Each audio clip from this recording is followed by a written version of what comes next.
years, and our work to provide our service members, their families, and the department's civilian workforce the tools, support, and the resources that they need to do their jobs.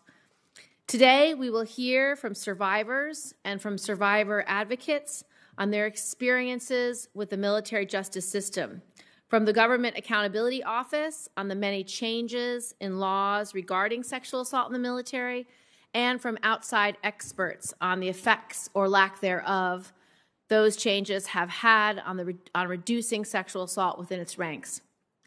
The first panel of witnesses include Ms. Natalie Quam, the founder and president of Whistleblower Law Firm, Ms. Amy Braley Frank, the founder of Never Alone, Ms. Amy Marsh, a survivor of sexual assault and advocate, and Mr.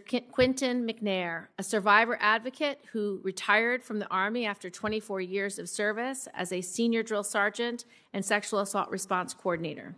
The second panel will have Ms. Brenda Farrell, Director, DoD, Strategic Human Capital Management, Government Accountability Office. And the third panel will have Mr. Eugene Fidel, Senior Research Scholar at Yale Law School and Adjunct Professor of Law at New York University Law School, retired Colonel Don Christensen, United States Air Force and President of Protect Our Defenders, and retired Colonel Lawrence J. Morris, United States Army Chief of Staff and Counselor to the President, Catholic University of America. The subcommittee will also receive statements from other survivors and survivor advocates who, unfortunately, given the time and space constraints of this hearing, weren't able to be accommodated. Without objection, we will include all of their statements in the record. There's an epidemic of sexual assault in the military. The DoD's most recent survey estimated that almost 21,000 service members were sexually assaulted in 2018. That makes them more likely to be raped by their fellow service members than shot by the enemy in war. Since 2013, unrestricted reports of sexual assault in the military have doubled, yet the rate of prosecution and conviction has halved.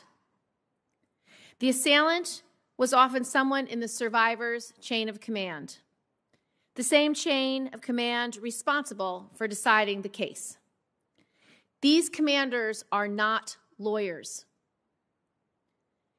They are not delivering justice, and they are not doing enough to help survivors. 2 in 3 survivors who report the crime experience retaliation or ostracism, like Amy Marsh, who you will hear from today. Last month, following the tragic death of Specialist Vanessa Guillen, the Fort Hood Independent Review reported that the command climates surrounding sexual assault response and prevention programs were so ineffective that the world's largest Army base was, quote, a permissive environment for sexual assault and sexual harassment. We must do better for the people who sacrifice so much for our country.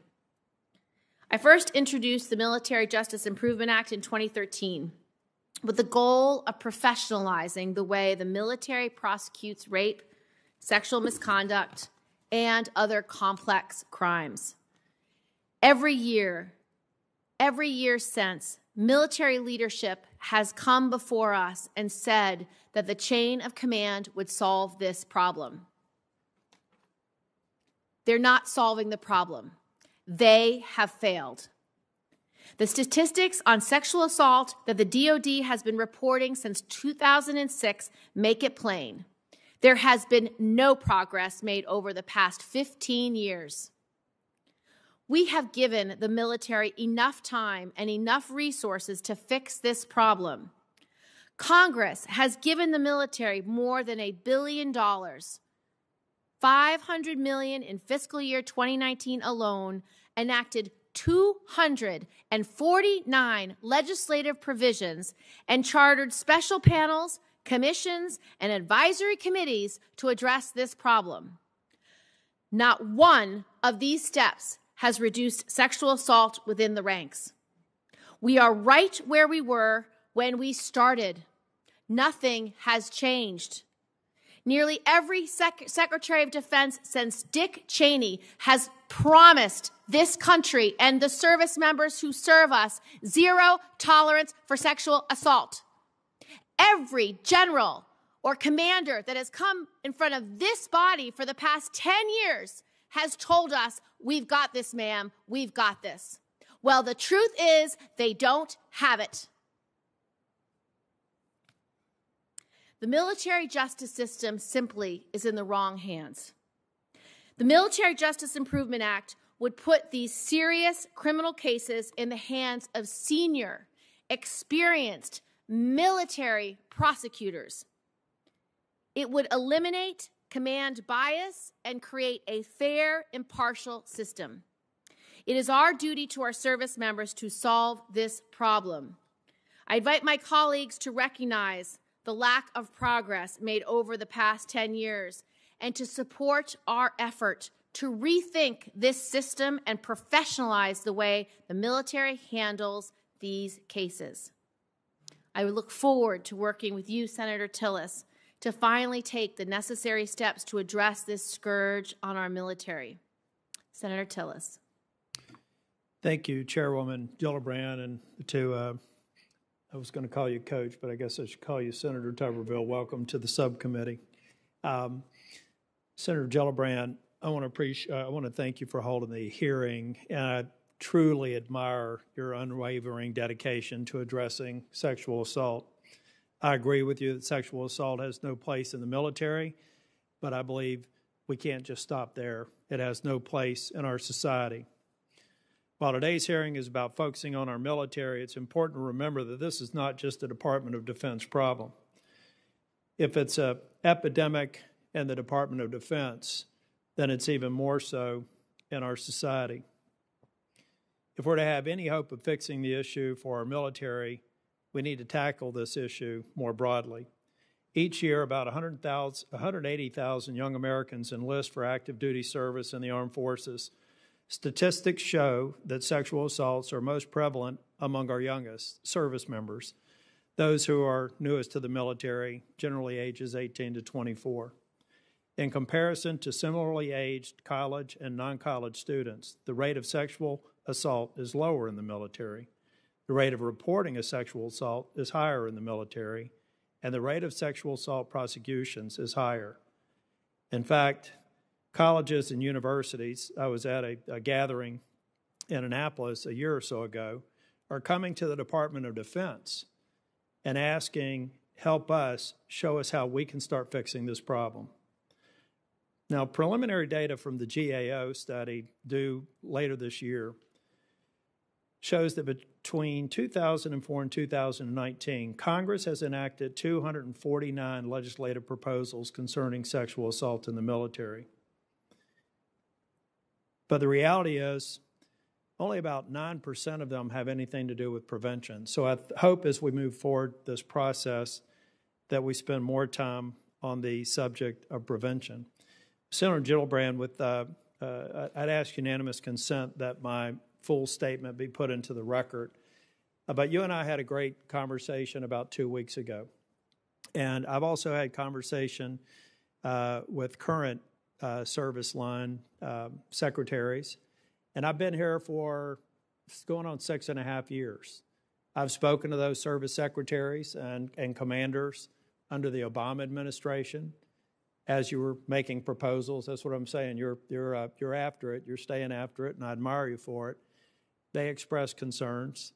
Under the Trump administration, they expressed concerns with removing it from the command. And more recently, under the Biden administration, they've expressed concerns.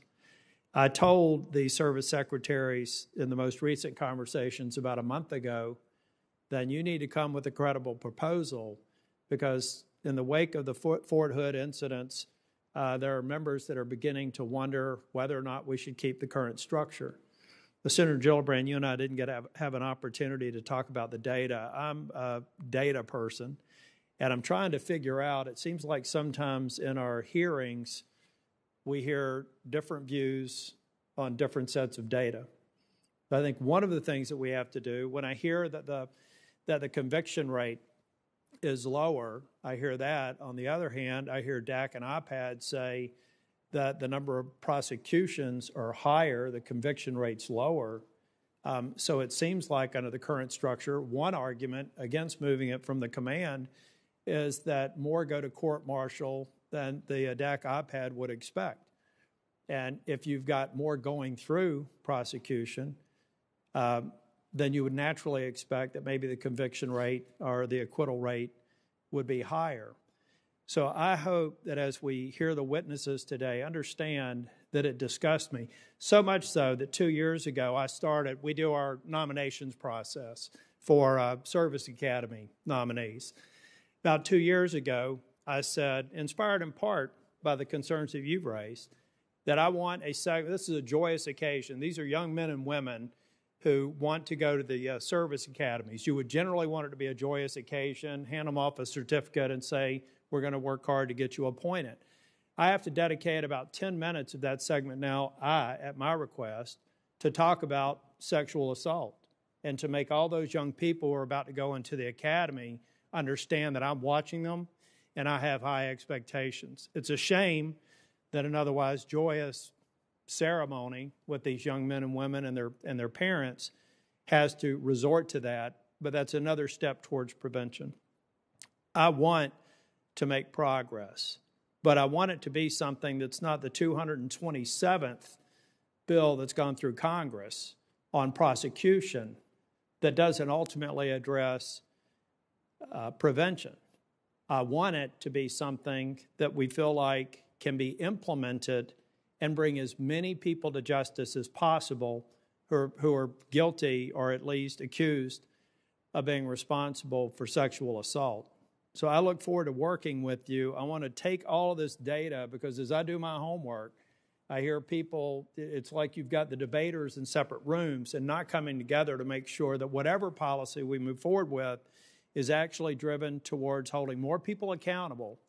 But I also hope that we have a treatment for more meaningful prevention efforts and also after an assault care. So thank you for holding this hearing. And without objection, I'd like to submit my formal statement for the record. Well, thank you very much, Mr. Ranking Member. And I would just respond with 2 points. The reason why I think this legislative idea is so important is because a lot of rapists and sexual assaulters are recidivists. So if you want to prevent more sexual assault, put more recidivists in jail. So it is a measure of prevention. And 2, because I found that a lot of unfortunately, people mislead on this topic. The conviction of any, the rate of conviction since 2010, I'm going to read it off, going year by year from 2010 to 2019. Rate of conviction in 2010 was 24%, 2011, 13%, 2012, 14%, 17%, 16%, 15%, 9%, 8%, 7%. We are at 7%. Raw numbers, in 2019, we convicted 264 cases. In 2014, we convicted 433 cases. So these numbers really aren't going in the right direction, and so I wouldn't want you to be misled by any data that's incorrect. Yeah, and I'm stipulating what I'm trying to do is figure out maybe people are talking past the numbers to numbers that are more favorable or less favorable. What I'm hoping to get to is something that as we pass these bills, we can actually start measuring on a consistent basis the progress that we're making. We're not making progress, but I just also want to say, I heard you say that it's an epidemic in the military. But it's fair to say with the same cohorts in society, it's even worse than that. I don't know what you call beyond an epidemic, but I don't want the young men and women who are considering going into the military to think it's a more dangerous environment, say the service academies, than what they're going to find in any fine institution across this country. I think it's very important to point that out. It's not unique to our men and women in military, and it's even worse for their cohorts in private institutions. Thank you. I'd now like to turn to the first panel. Can each introduce yourself?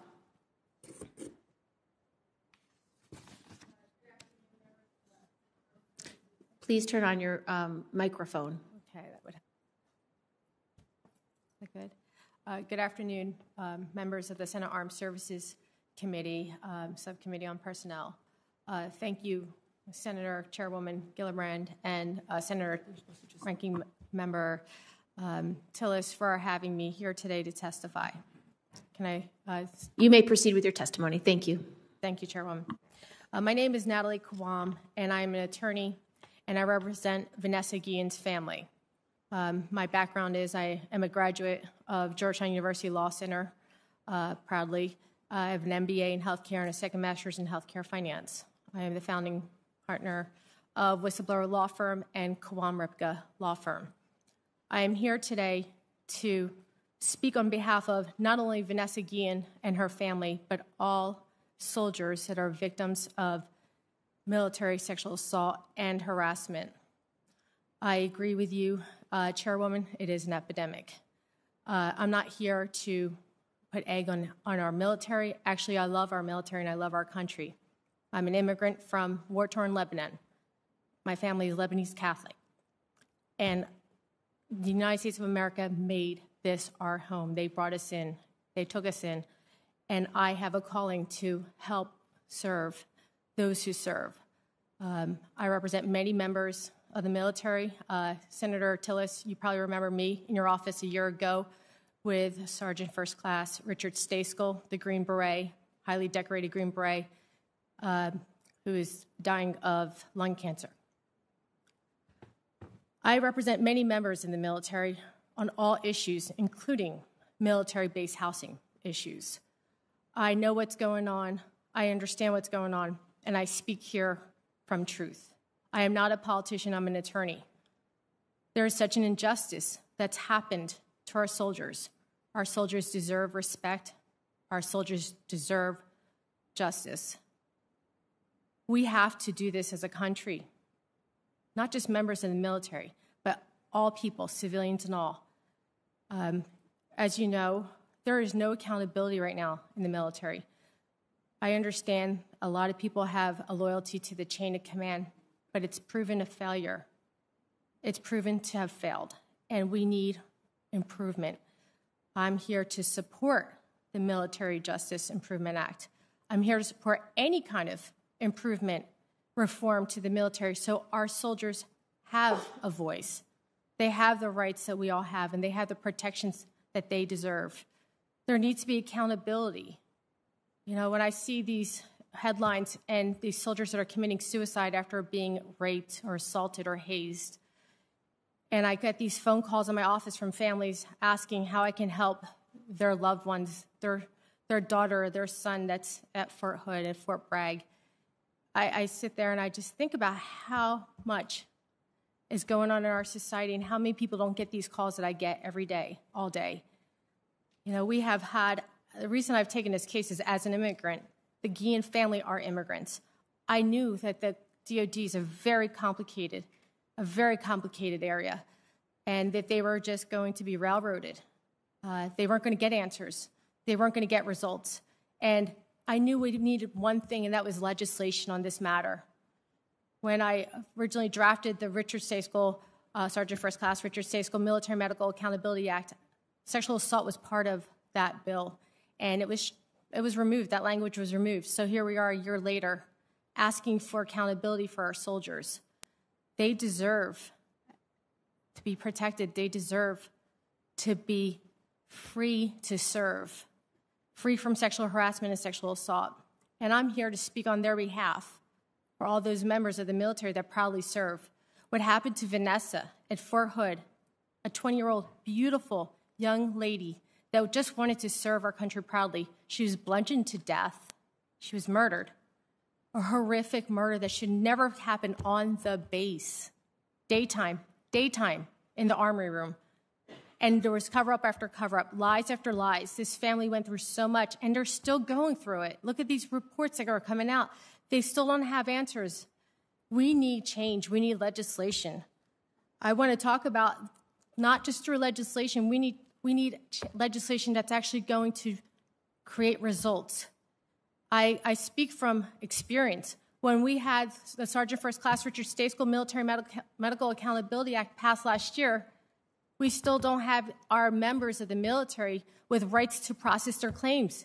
It's stuck in the DOD's bureaucracy, and that can't happen. We can't wait for the DOD to do their job. You, members of Congress, you need to pass this legislation. You need to do this for us. We look up to you. We need you. And I ask that you protect these men and women that serve like they protect us. I only speak because I know what I'm talking about, as do you. I know what they're going through, and I know what they say to me. And without any kind of improvement and revisions and reform, our members in the military are going to continue to be afraid to join. Senator Tillis, you are absolutely correct. We don't want to scare anyone from joining. I absolutely agree. But you also want to give them the morale to join. You want to say, hey, look, it's a better tomorrow for everyone. We're here to help you guys like you're helping us. We're here to protect you like you're protecting us. And I speak from the heart as an attorney, not as a politician. I thank you, members of Congress. I thank you for having me here today, and I'm very happy to answer any questions you have. Thank you. Ms. Frank? Chairwoman Gillibrand, Ranking Member Tillis. I'm sorry. Chairwoman Gillibrand, Ranking Member Tillis, and members of the committee, I thank you for this opportunity. My name is Amy Braley Frank. I have been working with victims of sexual violence since 2006. Currently employed as a victim advocate at the 416th Theater Engineering Command. I am currently being retaliated against for reporting command for illegally concealing and failing to report 3 violent sexual assaults to law enforcement. I have been on a paid suspension since 20 November 2019, the day after I emailed Lieutenant General Charles Luckey the evidence. I emailed the evidence to the Chief of Staff of the Army, General James McConville, on 22 November 2019. I also sent the evidence to the Chairman of the Joint Chiefs of Staff, General Mark Milley, and DOD SAPRO, Admiral Burkhart, and Nate Galbraith. This evidence mirrors what was documented in the Fort Hood report. Sexual assaults and violent rapes not reported to CID or law enforcement. There was retaliation against victims and reporters of crimes, no case management group or attendance for over a year. I have been left in this suspension after protecting my victims and reporting the command for over 16 months, completely ostracized and retaliated against. This evidence was reported to the Office of Special Counsel and the DOD IG. The Army's internal 15-6 process has impeded justice for my victims and myself. This internal investigative process does not allow for transparency and should be abolished. My whistleblower complaint was due to a 17-year-old private in the Granite City, Illinois Reserve Center that was raped, resulting in a broken collarbone and a broken arm. She had to stand next to her assailant in formation.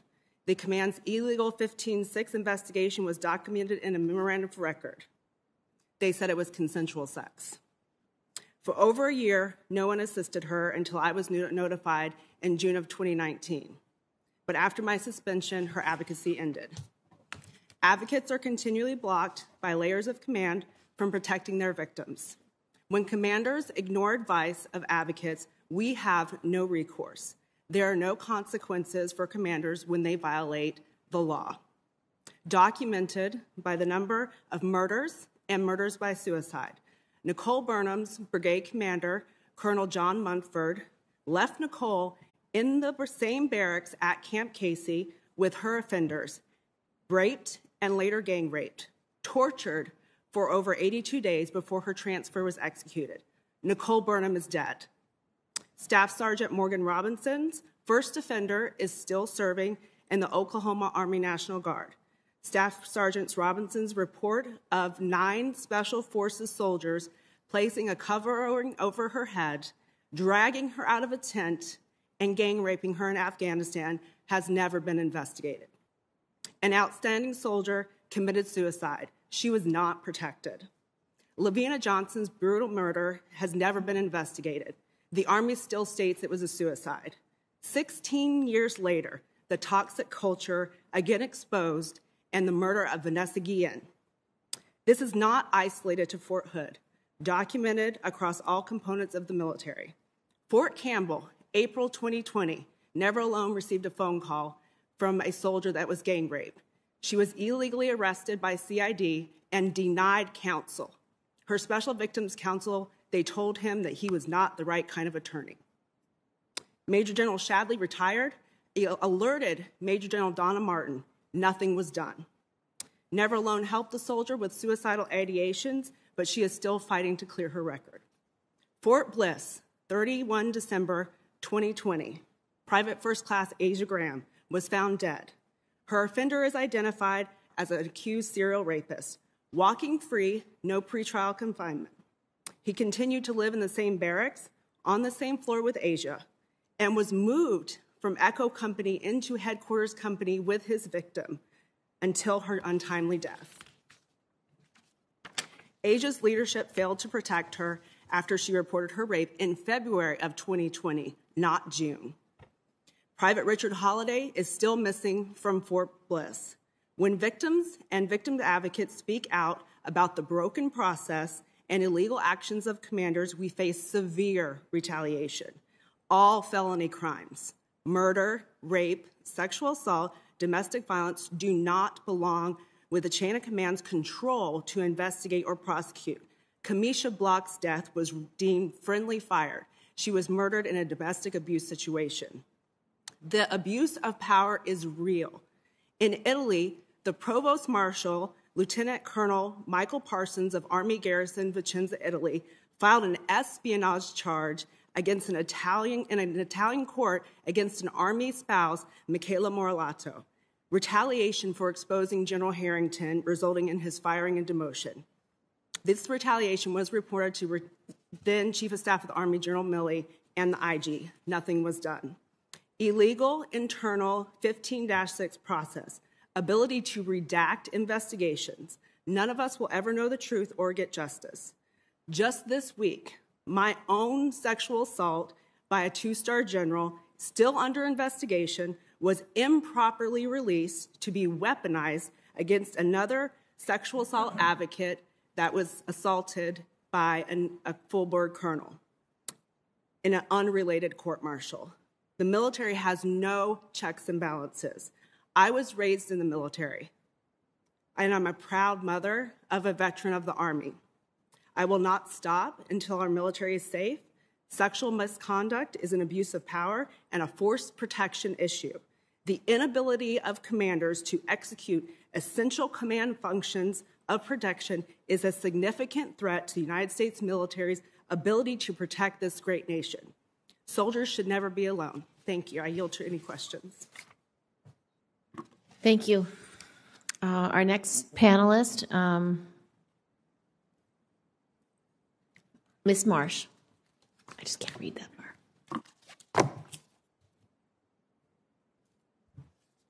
Is it on? Oh, is it on? Can you hear me? Okay. Good afternoon, Chairman Gillibrand, Ranking Member Tillis, and members of the subcommittee. Thanks for inviting me here today. I appreciate the opportunity to speak about my experiences and my convictions. I would also like to thank my husband, Brian, for supporting me over these past few years of fighting for justice. I wouldn't be here if it weren't for him. I've been a military spouse for almost 4 years now, and in December of 2018, while we were at our first base, Travis Air Force Base, I was sexually assaulted by an E9. This was a person who should have been the highest example of the Air Force core values and whom my husband and I trusted and respected, even viewed as a mentor to my husband, a young CGO at the time.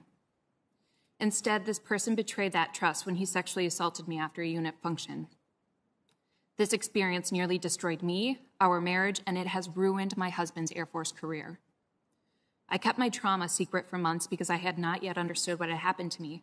Once I understood this was a sexual assault, I was afraid of what would arise if I said anything at all. After careful reflection of what reporting this meant for me and my family, I decided to file an unrestricted report. We initially had hope because I immediately was assigned an SVC, and we had an expedited transfer to Davis-Monthan Air Force Base where I could be near family. Although my SVC persistently requested feedback from Travis' legal office as to when they wanted a deadline on my decision on whether or not pursue charges, they did not give an answer until the day of the deadline. I felt pressured to give a quick response and requested administrative action instead of a court-martial.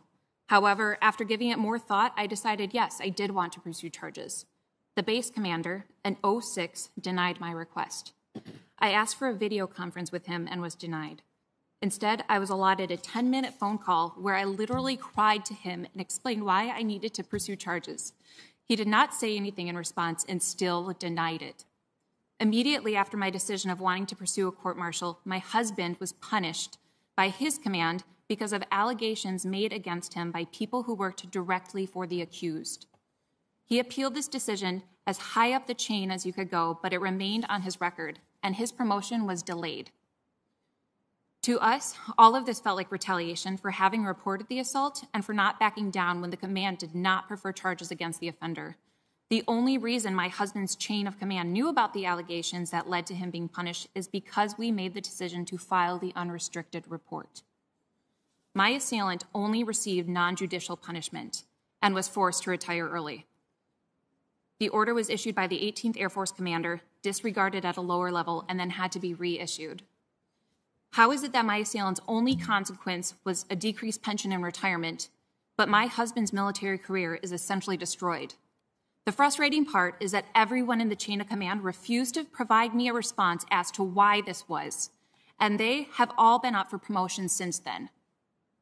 After exhausting the chain of command, I filed a congressional complaint with 2 separate offices in my state. The Air Force gave a consistent yet victim-blaming response. The Air Force claimed that the chaplain had encouraged me to believe the sexual activity was non-consensual due to intoxication. This is a gross mischaracterization of the drastically needed help my support system was giving me at the time, and an insult to anyone who has ever been assaulted while too incapacitated to defend themselves. But the most egregious of the Air Force's responses, to my case, was when an Air Force general had written that marital difficulties between Brian and me would, quote, likely undermine my case, end quote. I find it unfair how the Air Force considers a marital disagreement a potential disqualifier when reporting sexual assault. The Air Force promises survivors, quote, maximum support after reporting sexual assault, but that is not what I felt following my decision coming forward. At the end of the day, even though I begged this colonel, he decided 2 times not to prosecute the E9 who assaulted me, and it has been detrimental to my life and my husband's career. After it was all over, we felt the repercussions for reporting had been worse for us than my assailant, and the Air Force's rationale had finally come out that was indeed victim blaming. What if what had happened to me continues to go unchanged? Survivors will feel reluctant to come forward for fear that they too will face retaliation. It pains me to say this, but at many points throughout this process, I felt it would have been much better if I just hadn't reported anything at all. If the status quo remains unchanged, bad actors will be able to continue their military careers while victims suffer in silence. And I don't feel any justice or fairness in the system that has failed me, and I did everything right. Because of what we experienced, we have decided not to continue the military couple life that we really did once cherish. But I do hope that my testifying here today shows that we remain committed to helping improve justice for survivors and that it can finally become safe for survivors to report sexual assault in the military. Thank you. Thank you. Our last speaker, Mr. Quentin McNair. Chairwoman Gillibrand. The mic. Okay. Chairwoman Gillibrand, Ranking Member Tillis, survivors, advocates, ladies and gentlemen of this subcommittee, good afternoon. I'm a retired Army veteran with over 7 years in the field of victim advocacy. I currently call Chicago my home, where I own and run a small bakery business and volunteer at a nonprofit organization that serves the community.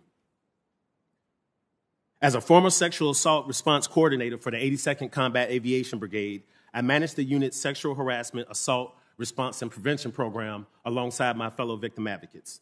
My primary duties included training, case management, and providing resources for over 3,000 soldiers, as well as revolving duties as the installation on-call SARC, participation in sexual assault review boards, and planning for installation events and awareness. Although I am retired, I will always consider those that serve as my brothers and sisters in arms. And right now they face an old enemy that's eating away at the integrity and a proud history of our armed forces. An enemy who takes its toll on and off the battlefield and whose wounds scar deep. This enemy is sexual assault. To fight sexual assault, we must continue to make strides to change the culture. As a SARC, I was at the front lines of that fight. I used sharp guidelines to create informative and open discussions about sexual assault. Soldiers responded well to that, and it resulted in a decrease in incidents and an increase in reporting in my unit. I see support and awareness everywhere, and we've come a long way from when I took my first class as a young soldier. However, I find this shift ineffective, especially if and when we fail at accountability. So what has changed without accountability? I can recall sharp training early in my career where soldiers were taught things like never go out alone or to cover your drink so nobody could slip something in it. We were even passed out rape whistles. We essentially taught soldiers how to avoid being assaulted. The onus or accountability was not on the person committing the act, it was on the victim. I can see the culture has shifted. We now teach consent and intervention. But to end sexual assault, we have to do more than shift. We have to change the culture that feeds it. To change the culture that feeds it, we have to hold those that commit these acts accountable. Changing the hearts and minds of every single person who may commit sexual assault is a difficult task. I dare say an impossible task. But we do have the power to hold them accountable. People who commit sexual assault are like sharks hunting. You aren't aware of them until they attack. Through accountability, we can make the water so hostile to the shark that they are afraid to hunt. On the other hand, lack of accountability emboldens them. All of the efforts put into intervention by SARCs and victim advocates around the world are lost when we fail to hold people accountable. I do not doubt that the prevention of sexual assault and harassment is a priority for every leader in our armed forces. It's non-negotiable. Every leader is required to buy into the program, yet we continue to see examples where that priority is not evident. What is evident is that there is a large gap between the leaders who care because they're required to and the leaders who actually care. That gap is painfully obvious every time a case is purposefully mishandled. That gap is painfully obvious when things spiral out of control, as they did at Fort Hood. And right there in the middle of that gap are the lives and careers of the soldiers who suffer from it. When a sexual assault is reported, the first call is made to CID, who, independent of the unit, starts a criminal investigation. The findings of that investigation are turned over to the unit for adjudication. While most commanders and their legal team handle cases with integrity, that response isn't uniform across the board. I believe this has been a point of failure far too many times. The effects of a mishandled case are far-reaching and the damage is irreparable. Maybe it's time to try something new. Perhaps the answer to restoring the faith of our servicemen and women in the SHARP and SAPR programs is to handle the adjudication the same way as the investigation, by an entity outside of the unit where the incident occurred. Sexual assault and harassment are issues that span mission and personnel readiness, unit cohesion, battlefield effectiveness, and many other areas. In combat, I have to be able to trust my leaders and fellow soldiers with my life. That trust withers or dissipates altogether when I can no longer trust those same people to protect me at home. I dedicated 24 years of my life in service to this country and its values. I am very disheartened that the U.S. military, where the best of the nation call home, has a problem with protecting its women and men. How do I encourage others to make the same sacrifice I made when I cannot guarantee their safety? Not from foreign enemies, but from their leaders and fellow service members. I have 2 daughters, ages 20 and 23. Their names are Destiny and Tiana. They are extremely proud of my service and at one time both considered following in my footsteps. Sadly, I discouraged them because despite the honor of wearing a uniform and all the benefits that come along with serving, there is no honor in going to combat and coming home to be assaulted by the same people you fought beside.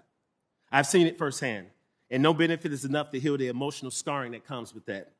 Thank you for your time and the opportunity to share my thoughts and experiences. I sincerely hope that this committee can work together to find a change that's needed to resolve this issue. Thank you very much. Thank you to all the witnesses for your profound testimony. I'd like to ask a couple questions.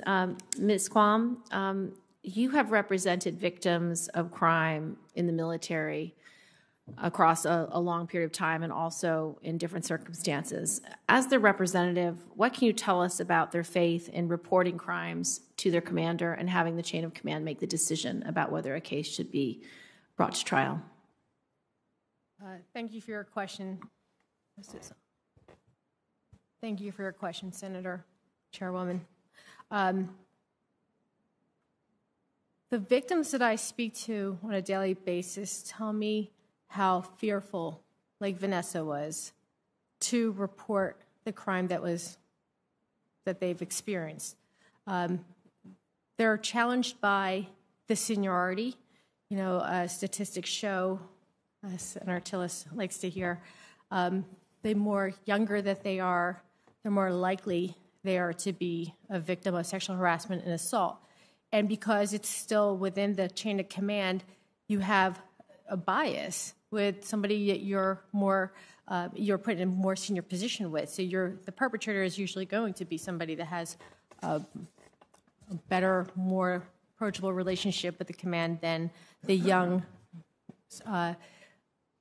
specialists like Vanessa Guillen. So reporting has 3 issues. A, will I be believed? B, am I betraying my brother or sister, whoever is the assailant? And C, why are you reporting this? Are you sure this happened? Were there any witnesses? Suck it up, buttercup, those kind of responses. And worst of all, they know the retaliation that goes with it for reporting alone. The reporting itself becomes its own animal. You become a victim, you become re-victimized as a victim, because now you're put through this channel of questions, doubt, character assassination. You heard it from the other witnesses here. So the way that right now the system's set up, it's obviously, we all know it's proven to be a failure. The need to take sexual assault out of the chain of command is a necessary and important step to give some kind of assurance to our victims and our soldiers. And the morale is really low right now. And we need to change that morale for our victims and for our soldiers in general, giving them a voice and believing them and letting the system, an independent system, take place, not through the chain of command. I appreciate that Vanessa's family's here. Could you talk a little bit about what the climate was like at Fort Hood, what Vanessa told you, what you know of that climate? Was her statements to you or to her family different than what the Fort Hood report just came out with? Yes. When I was retained by the Guillen family, Vanessa was missing at the time. We didn't know where she was, and I came in to help find Vanessa. Unfortunately, as we all know, she was murdered.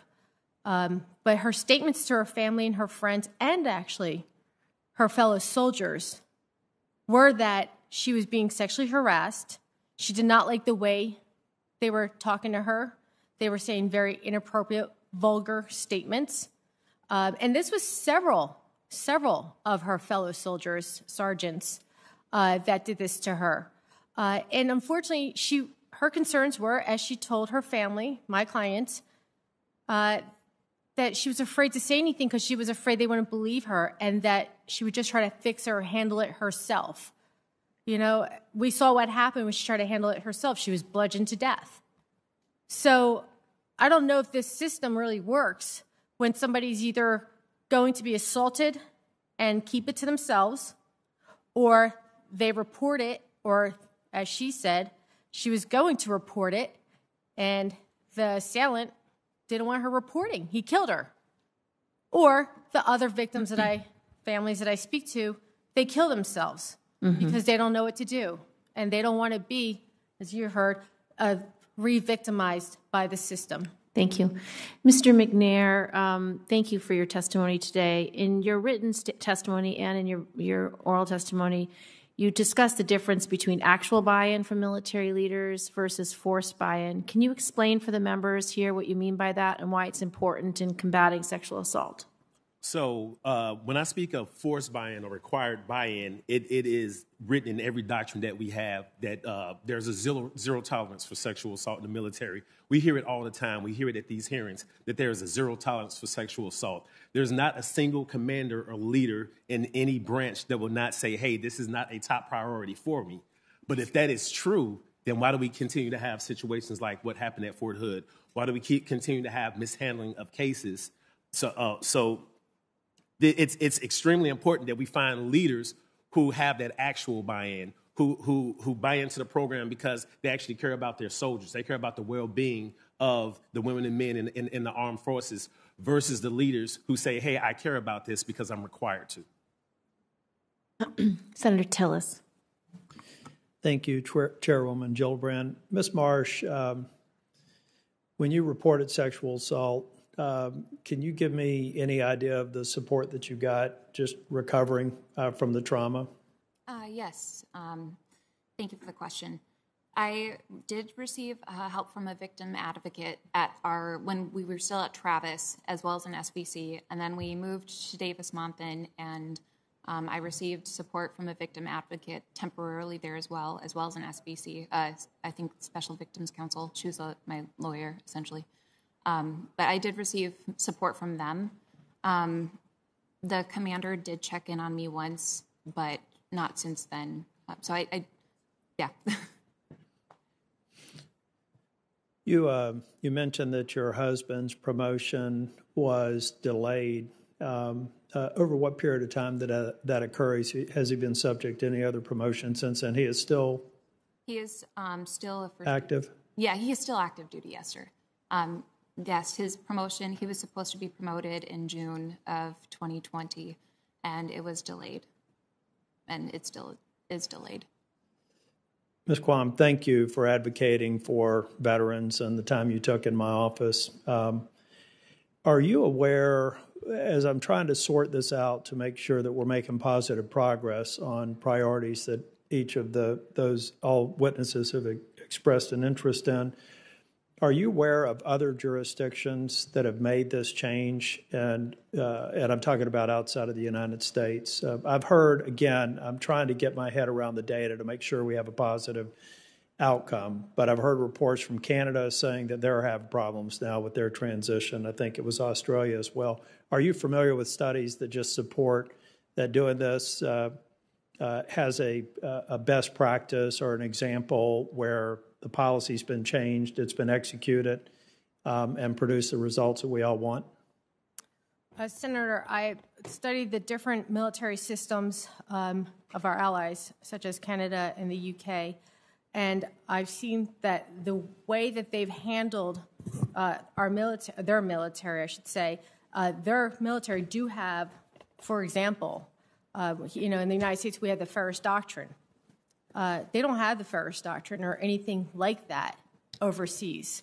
Quite the opposite. In Canada, for example, it's a socialized healthcare system, and in their system, it's harder as a civilian or I should say the bar is higher to pursue a medical malpractice claim, yet it's a lower bar if you're in the military to pursue a medical malpractice claim. Quite the opposite in the United States. So you see that overseas, and our allies especially, the way that they provide justice and rights to their military, a lot more than we do for our military in the United States. Mr. McNair, I mentioned in my opening comments that members of the DOD, either service secretaries or various people in different levels of the chain of command, will use data that says we prosecute more, therefore our conviction rate is lower. What kind of insight can you give into me that say that's a red herring? Well, when you look at situations where you have less people reporting, but you have less, prosecutions out of those reporting, and it skews the numbers, you can't really say that, we're doing more there. There's always the question of, when in my unit, are we reducing numbers of actual sexual assaults, or are we reducing numbers of reports? So one thing you do have to consider is, has the chain of command or has the environment become so toxic that less people are willing to report, or are we doing enough now that it becomes so great that less sexual assaults are happening? And there's no way to really determine that unless you talk to the people that are on the ground. You have to talk to the local SARCs and the victim advocates who are actually out there in the unit with the soldiers to figure that out. Thank you. Thank you, Madam Chair. Thank you, Senator Tillis. Senator Hirono from WebEx. Thank you, Madam Chair. So, Madam Chair, I want to thank you for the persistence of your advocacy and dealing with the issue of sexual assault, harassment, and retaliation in the military. And in that, I have been proud to join you. Now, the scourge of sexual harassment and assault has been since, as you said, time immemorial. And so the military keeps trying to make improvements, but we do not see improvements. So here we are with yet another 90-day commission to come up with some suggestions. And I do think that some of the previous 90-day commissions have made suggestions. And in fact, I think one of your panelists will talk about a GAO report, which contains yet more suggestions. So this continues to be a huge problem. I think what some of you may have mentioned that the context in which we are operating is that sexual harassment assault is really an issue that is a scourge in the wider community, not just in the military community. So do any of you have any thoughts about what we can do from a cultural standpoint? You know, how we can, let's just talk about the culture in the military. How do we change the culture in the military so that the scourge is not only to be prevented, but to be prosecuted and to be basically to have people in the military recognize that they have to change their attitudes about sexual assault. Do you have any suggestions on how we can do that in the military? Any of the panelists? Yes. Is my mic on? Yes. Jump in. Yes, Senator Hirono. I believe that we have got to continue to have these open conversations in the training environment. The training needs to be changed. We have to have senior leaders be accountable to be engaged with that training, that the special victims councils and the victim advocates need to be in their own command so that they cannot be harmed when they are fiercely advocating for their clients. That's a simple move to mirror us like CID. That way we can not be encapsulated. And I think it's very also important to point out, and all the Gold Star mothers that I talk to, is that when their children, their soldiers, were deployed or out of the country and being sexually assaulted, they have no bug-out plan. They can't just go to a rape crisis center when they're in Afghanistan. They're not like a college student. They can't say, Mom and Dad, come get me. You know, Stacey Burnham, her daughter, for 82 days, she said, Mom, just stop asking me. Nobody can help me get out of here. Just stop asking, Mom. So if they leave without permission, they're AWOL. So they're not like college students. They can be prosecuted if they just leave to make themselves safe.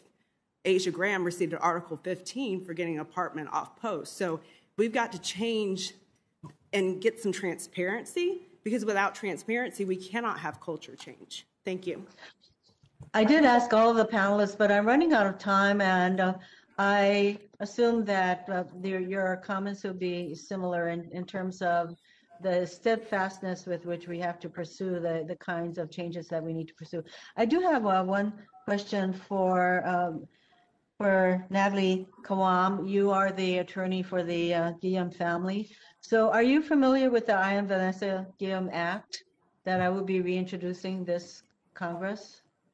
Yes, I am, Senator, and thank you so much for supporting our bill. So one of the provisions here, and I'd like to ask Ms. Marsh, because you are a survivor and your husband's career was also very much detrimentally impacted by your coming forward. So do you have any capacity to file a claim in civilian court to pursue your redress? That I am not quite sure of the answer to that one.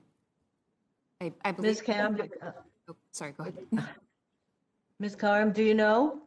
I mean, right now, because of the Ferris Act, the active duty personnel are prevented from pursuing their claims in civil court outside of the military. Isn't that right? Is that for me, Senator? Yes. Yes. Yeah, so Senator, I wanted to answer your question. Ms. Frank gave a great answer, but I'm going to tell you what I see the differences between, I say the civilian world versus the military, and this answers Senator Tillis's, or this is to Senator Tillis's statement earlier, which is, you know, you have sexual harassment. This is a culture not just in the military world, but it also exists in the civilian world. Absolutely correct. But the difference is in the civilian world, someone like Harvey Weinstein, who sexually assaults or harasses one of his employees or such, underlings, will be sued, will have to answer.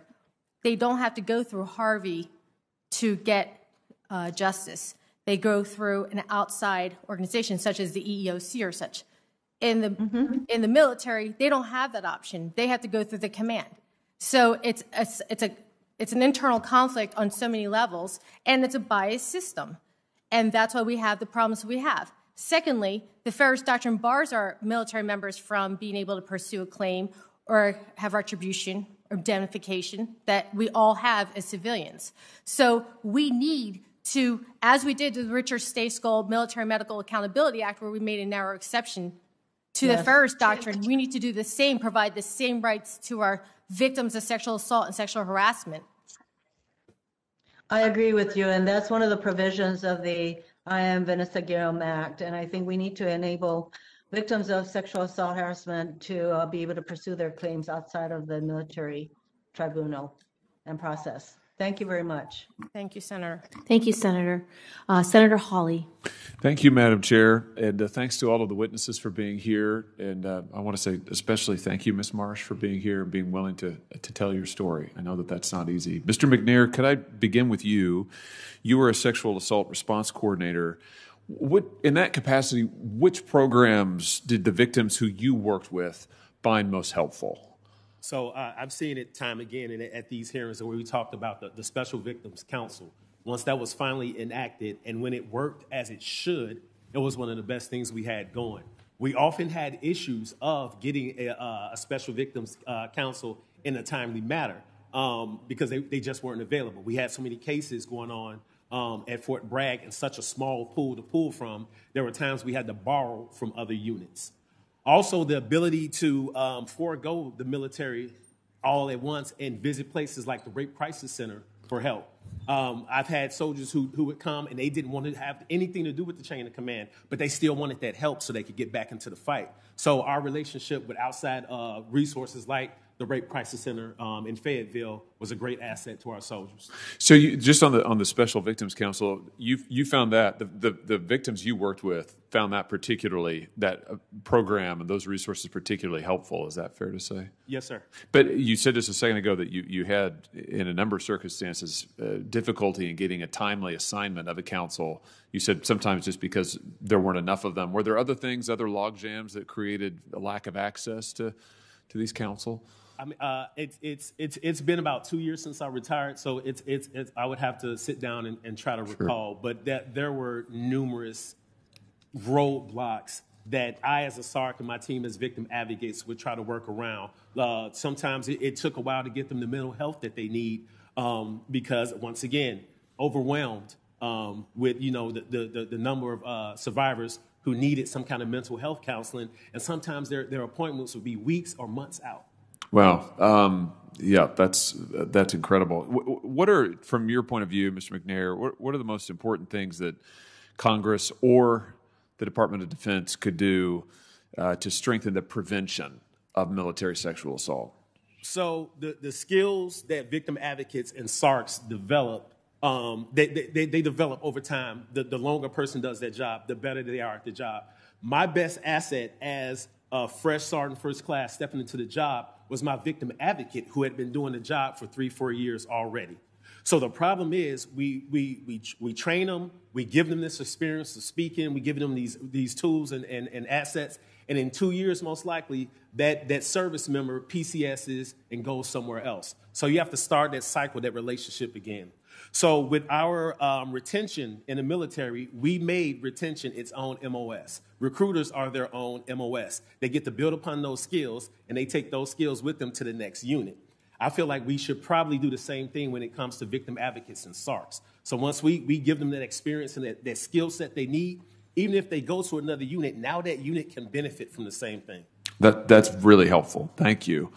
Ms. Marsh, let me just, in the little bit of time I have left here, let me just ask you, in your own case, in your own experience, would it have made, do you think, a big difference to have had the decision whether or not to move forward with the prosecution be vested somewhere other than the unit commander? I mean, do you think that and maybe say if you know or say if you don't know, but I'd just be curious what your own experience is there. I do believe that would be, yes, I believe that would have been beneficial. And can you give me a sense of why that is? I mean, why do you, based on what you've been through, why does it seem like that would have helped? We could possibly still decide to make an Air Force career. We would probably still stay in the Air Force if that would have happened. Very good. Thank you for your testimony. Thanks to all of you for being here. Thank you, Madam Chair.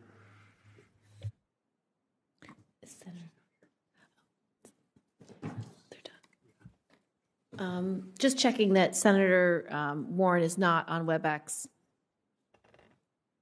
Okay. We'll transition to the second panel. Thank you so much for your testimony.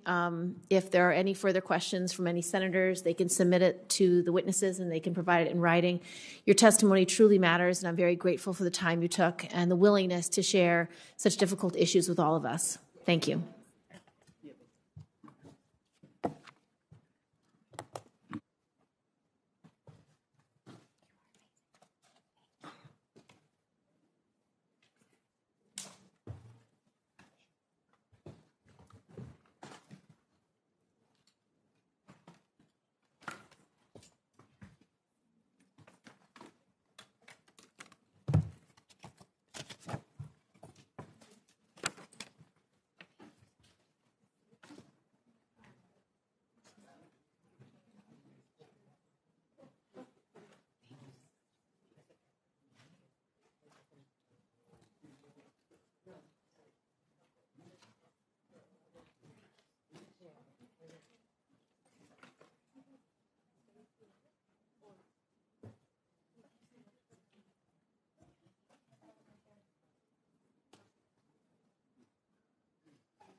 We will now transition to the second panel. We will hear from our government witness, Ms. Brenda Farrell, the Director, Defense Capabilities and Management, Government Accountability Office.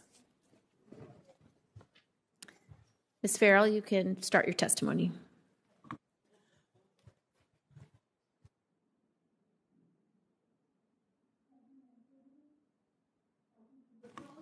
Please put your mic on. Thank you. Thank you. Madam Chairwoman, Ranking Member Tillis, members of the subcommittee, thank you for the opportunity to discuss issues related to congressional oversight for prevention of and response to sexual assault incidents in DoD.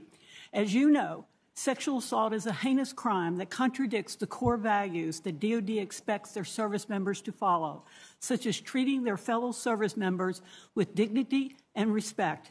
Since 2004, Congress has continually taken steps to address sexual assault in the military. GAO has issued numerous reports on DoD's prevention of and response to sexual assault and have made over 100 recommendations. Despite sustained congressional oversight and DoD actions, reports of sexual assault in the military continues to rise, totaling approximately 6,200 in fiscal year 2018. My written statement is based on ongoing work identifying, among other things, the statutory requirements related to sexual assault prevention and response in the military contained in the National Defense Authorization Acts from fiscal years 2004 through 2019, and our prior work in the area. I will briefly summarize my written statement that is presented in two parts. The first part of my statement describes the statutory requirements concerning sexual assault that were contained in the NDAAs from 2004 through 2019. We found that Congress enacted 249 statutory requirements related to sexual assault prevention and response to assist DoD in its efforts in this area. Most of these requirements are still in force. These statutory requirements covered a number of different activities. Some examples are that NDAA for 2007 required annual reports on sexual assaults at the military academies and within the armed forces to aid with oversight. The NDAA for 2011 required the establishment of a training and certification programs for sexual assault response coordinators and victim advocates. The NDAA for 2012 required that the director of the Sexual Assault Prevention and Response Office be at the general or flag officer level or senior executive service level. Other requirements have concerned the development of comprehensive policies and procedures. Although the requirements cover a wide range of activities, we found that they generally related to two broad categories. First, victim assistance and advocacy. Second, management and oversight. These two categories cover 70% of the requirements. A smaller percentage of requirements, 9%, were related to prevention efforts. The second part of my statement discusses whether there are areas where DoD can provide further focus to address sexual assault. While DoD has taken a number of considerable steps to address sexual assault, GAO's prior work has shown that there are areas in which DoD can focus to further the issues. With exception of some more recent initiatives, DoD's efforts have been largely focused on responding to rather than preventing incidents of sexual assault. For example, we found that the department had not fully developed performance measures to assess the effectiveness of its sexual assault prevention efforts and make changes when needed, and recommended that it do so. Recent DoD efforts in this area, in addition to congressional oversight and implementation of prior recommendations, could help DoD reduce the incident of sexual assault. Further, additional actions are needed to strengthen DoD's efforts to address the needs of male service member victims who have been sexually assaulted and the needs of DoD's workforce of nearly 900,000 civilian employees. For example, GAO found that DoD was not tracking all reported work-related sexual assaults involving civilian employees and recommended that it issue guidance to help ensure more comprehensive tracking. In summary, greater focus on preventing sexual assault incidents for all of DoD's workforce, military and civilian, regardless of gender, could help reduce the number of incidents in the department. Madam Chairwoman, that concludes my summary. I'll be pleased to take questions when you're ready. Thank you so much for your testimony, and thank you for your work. As you noted in your statement, despite sustained attention on the issue of sexual assault in the military by both Congress and the DoD, reports of sexual assault have continued to rise over the past decade. The Fort Hood Independent Review Committee report issued in November 2020 found that implementation of sexual assault prevention and response efforts at the installation was ineffective, and that the Army's Sexual Harassment Assault Response and Prevention SHARP program is structurally flawed. Why are current efforts to prevent and respond to sexual assault in the military falling short? And how can DoD take more effective approach? We are continuing to monitor the actions that DoD is taking in response to the Fort Hood recommendations. I note that in the Fort Hood investigation, accountability and leadership were highlighted as issues of concern. We know that commanders play an important role with climate assessments, and we have previously recommended that there be a mechanism to track the commander's compliance with conducting the client assessment surveys. This has been a longstanding issue. There have been other actions taken to try to encourage commanders to use this tool. But this is very important because commanders can influence a unit or an installation, and they can encouraged by supporting and promoting and enforcing the policies and the programs of the sexual assault prevention and response. So that is definitely one recommendation related to the climate environment as well as the leadership that crosses with what the Fort Hood investigation found. So why, in your opinion, are commanders not doing that, since they've promised to do that for the last 10 years we've been focused on this? We have found that, like as I said, when we did our site visits at military installations years ago, some commanders did not conduct the surveys. It wasn't a priority. We made that recommendation. We've been tracking it. We note that it has been picked up as a statutory requirement. This is something that could aid commanders in assessing the climate that they inherit. As to why they're not doing it, I would have to say at this time we don't have any information that's more available to answer that question. You noted in your statement that since 2004, Congress enacted 249 statutory requirements related to sexual assault prevention and response in the military. Further, GAO has made over 100 related recommendations to DOD, dozens of which remain open. What else should DOD be doing to prevent and respond to sexual assault and the full continuum of unwanted sexual behaviors? Despite all of these changes, we've actually seen no change in DOD's ability to actually prevent sexual assault. What authorities does DOD need that we haven't already given them? We would like to see DOD implement the recommendations from our 2015 report to further develop their prevention strategy. In 2015, DOD decided to use a model that was evidence-based from the Centers for Disease and Control to develop a prevention strategy, and we assessed that strategy with CDC's criteria. We found that DOD had taken steps to do what the model suggests, identify the domains that service members are in, and that CDC had noted is individual relationships as well as the society. DOD added 2 domains that service members are in that are unique to the DOD environment, that being the military community and leadership. DOD did follow through with some of the risk protector factors. The CDC recommends that risk factors be aligned with each domain. DOD aligned risk factors for the 3 that CDC had recommended, but for the 2 domains that they have the most control over, the military community and leadership, they did not align what those risk factors are. For the protective factors, they did not align those protective factors with the domain. They did identify the protective manners, but it was collective.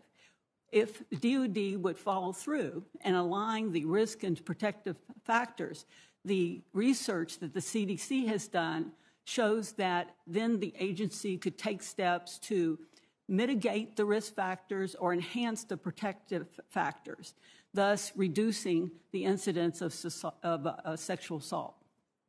You said these recommendations were made in 2016? 2015. 2015. So we've had 6 years to begin to think about actually doing the prevention that you recommended after doing a thorough review.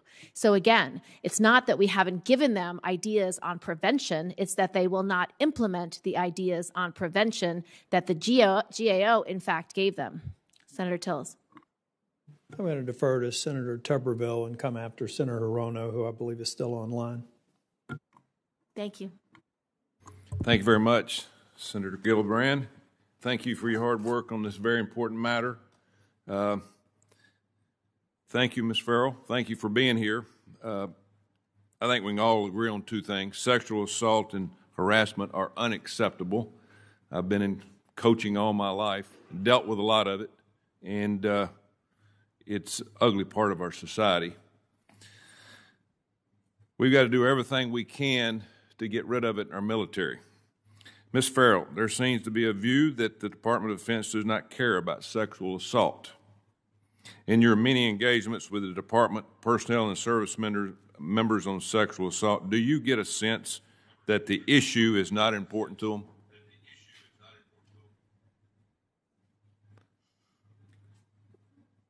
We think that there are a number of actions that Congress has enacted through law, as well as GAO has recommended that DOD can move forward with and it's beyond a roadmap now because this is growing. There's so many roads and so many avenues that they need to address. We have seen leadership in DOD on this issue. I have met with the director of the Sexual Assault and Prevention Office, which is, as I noted in my opening, is usually at a general office level. It used to be at a GS-15 level. I think when that was raised to the general officer or flag officer level, that gave a voice to the senior leadership. We want to see, though, more put in place in terms of the framework with metrics so that when the leadership changes over, there is a framework in place, regardless of what happens with the leadership, that can make sure that not only the victims are being attended to, but that the incidents of sexual assaults are being prevented. Yeah, when leadership changes, sometimes you have problems. People have different views. In your view, has the DOD been lying or attempted to mislead Congress about taking this matter seriously? Do you believe that?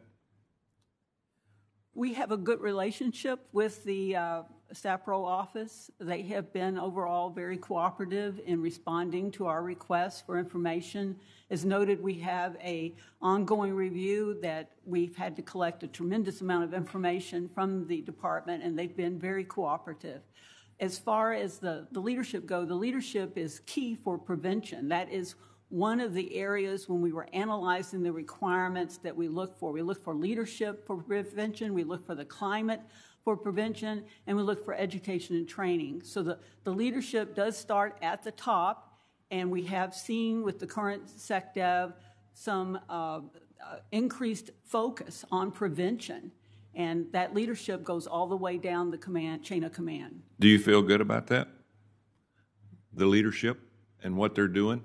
When we have changes, do they usually step to the front on this, or they take a long time to look into matters? I've been in situations before where sometimes people let other people make decisions, and somebody's got to start making a decision on this. And sometimes leaders don't step up front and do that. And it looks like to me our military should be full of leaders to make decisions on this to stop this. And so I know everybody gets frustrated. I'm a military brat. My dad was a military all of his life, died on active duty, and saw some of this.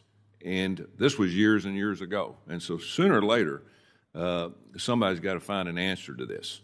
And it's got to start at the top. Our leadership has to make decisions to make sure that our men and women are safe. Thank you very much. Thank you, Mr. Chairman. Senator Tillis. Oh, Senator Hirona via WebEx.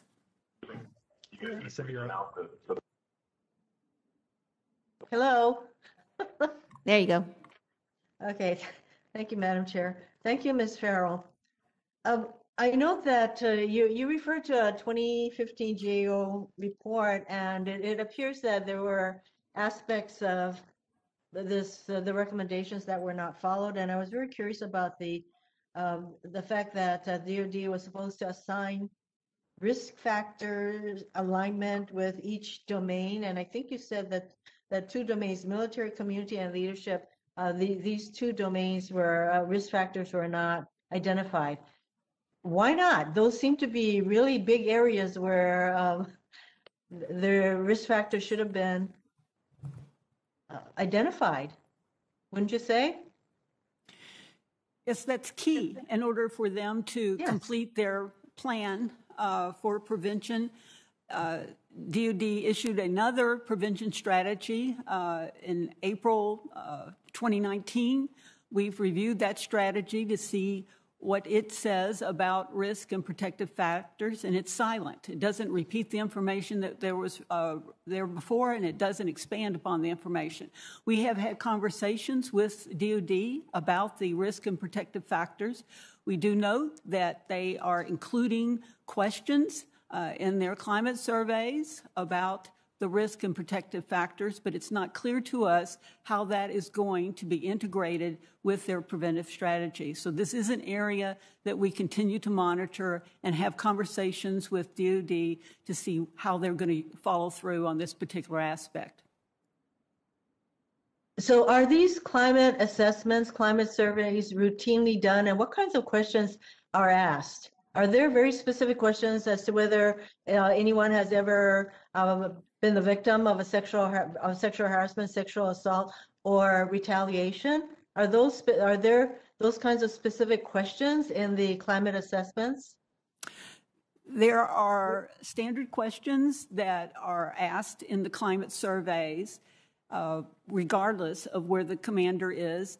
The commander, I think, does have the opportunity to have additional questions if they wish. It is my understanding that there are some questions on sexual assault currently in the climate survey. Are they standard? Are these climate surveys standard throughout the military?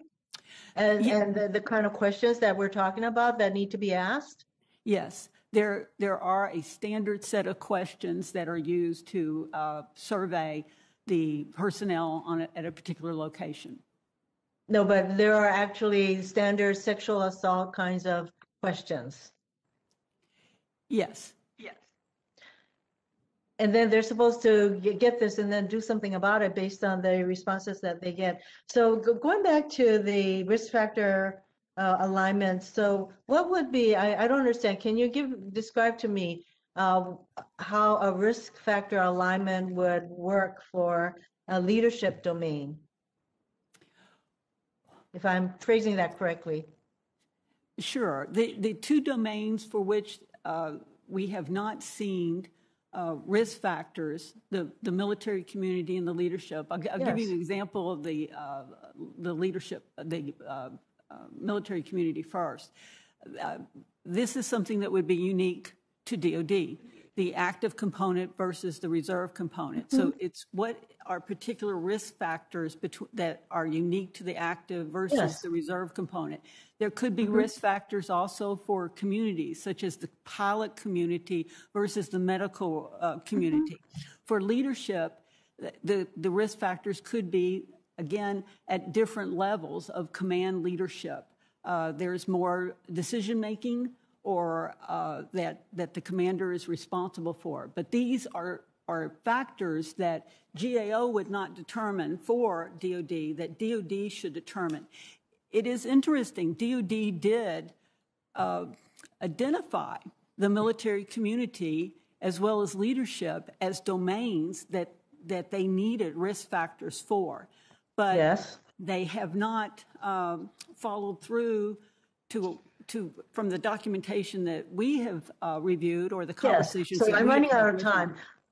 I have to conclude that if the military identifies risk factors based on evidence, et cetera, that they will therefore try to minimize these risk factors. Correct? I'm sorry, say that again, please. If the military identifies risk factors that are attendant to these particular domains, then that would enable them to minimize those risk factors. That's correct. Right? Yeah. Yes, ma'am. And if they don't even identify them, then there you go. So can you think of any other example where Congress enacts 249 statutory changes over 17 years to address the problem? And here we are, 17 years later, and there seems to be a little progress being made. Can you think of any other situation where this is the case? Well, we're looking at the extent to which they've implemented those 249 requirements, and that'll be the next piece of this puzzle, what has actually been implemented and the extent to which it's been implemented. So just because there's 249 requirements doesn't mean everything has been done. That is part of our ongoing work that we're trying to determine. Yes, clearly not, because otherwise we won't be having this hearing. And another thing, I think it would be important to disclose the names of the people who are on the 90-day Sexual Assault Commission. And with the indulgence of the chair, I would just like to say that the GAO report is shocking, and over the last decade and a half, we've worked faithfully with DOD to address this issue. Unfortunately, the facts are the facts, and it's clear a bold new approach is required to instill trust in how the military responds to and adjudicate sexual violence in the ranks. And it's time to give professionally trained lawyers, military service judge advocates outside the chain of command the authority to make court-martial adjudication decisions. And in my view, it's the only way we can ensure our service members, especially those junior in the ranks who are most at risk, have enough trust in the system to come forward and report. And we owe it to them to act now. And thank you once again, Madam Chair, for your leadership. Thank you, Senator Hirono. Senator Tillis. Thank you, Madam Chair. Ms. Farrell, the studies by the Department of Defense and the RAND Corporation suggest that unwanted sexual assault and other similar behaviors are part of a continuum of harm.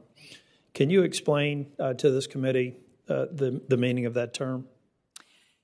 The continuum of harm is a term that's used by many research organizations, not just DOD. DOD defines it as an integrated, inappropriate behavior that is sexually misconduct. These that can lead to incidents of sexual assault and promotes an environment where such behavior is tolerated. So what does that mean? That means that sexual harassment is often used as an example that's on the continuum of harm. We have seen studies where service members who have been sexually harassed or have experienced gender discrimination have higher rates of sexual assault than those who have not experienced sexual harassment. We've also seen a study where 1/3 of the service members who were sexually assaulted were first sexually harassed by their perpetrator. So looking at the continuum of harm is a way to try to understand all sexual violence and the interplay amongst those different aspects and how to go about preventing it. To what extent do you think the DOD has made progress on addressing the behaviors on the continuum of harm? We looked at their continuum of harm draft strategy a few years ago. We had some conversations with them. We issued a report on where they stood with sexual harassment and the continuum of harm at that time. I think that was around 2017. What DOD shared with us about their continuum of harm overarching strategy was missing many of the key factors that we would expect to see in such an organizational transformation type strategy. It's basics that I'm sure you're familiar with: clear goals, clear deadlines, metrics, and DOD was very receptive to the recommendations that we made, but they have not issued such a strategy at this time. So they were receptive to the recommendations. What time frame was that? That was about 3 years ago, sir. And is there any evidence that, although they were well received, that they've been acted upon on a systematic basis? We have not seen anything in the last year. We know that they believe more research was needed, and we're working toward that, but we are still waiting to see if they actually have a strategic plan on the continuum of harm to issue. And the written opening statement, I alluded to it in my comments before the first panel, but of the 249 requirements that the GAO has assessed have come out of past congressional action, it seems to me that only a minor portion of it, about 10% of all those requirements, have anything to do with prevention. Do you believe that there are other things that we should consider beyond what's already been recommended, or in your opinion, is it just an unacceptable recommendation of the requirements set forth by Congress? Well, sexual assault crosses many functional lines. There are so many organizations involved, the healthcare, the legal, besides the immediate care through the victims' advocates or the SARCs for the victims. We would like to see, as I've noted, all of the statutory requirements actually implemented as well as our recommendations. But we do think that the recommendations in our prior report on preventing sexual assault could help DOD reduce the number of incidents. So we are pointing at those particular recommendations in terms of preventing sexual assault. Thank you. Thank you, Madam Chair. Thank you, Senator Tillis. I just had one follow-up question.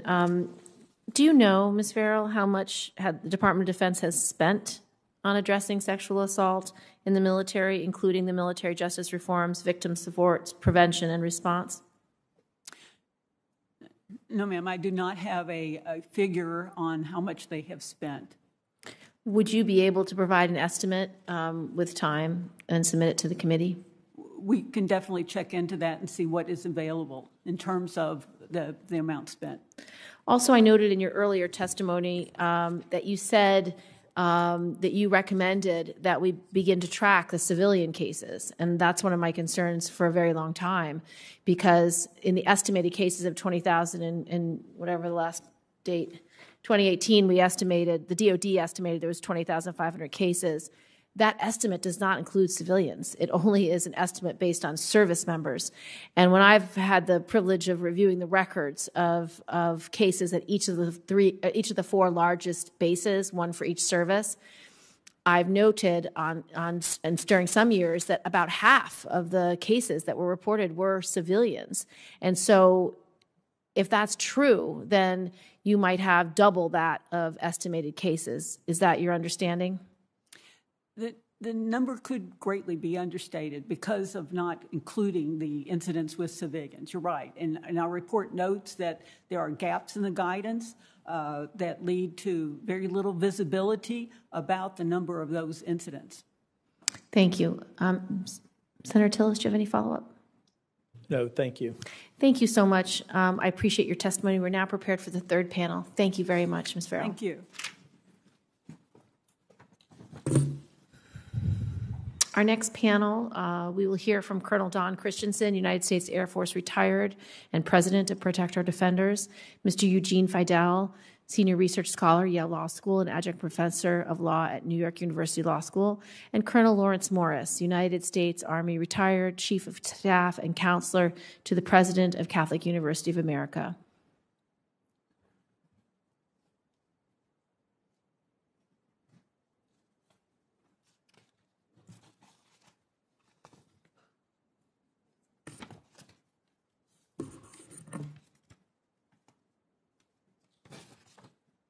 Thank you, gentlemen. Mr. Fidel, would you like to start with your testimony?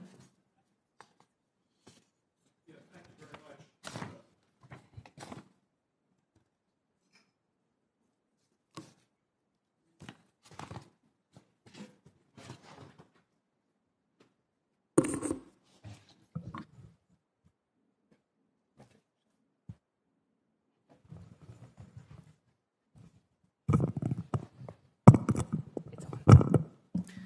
Thank you very much, Madam Chairperson.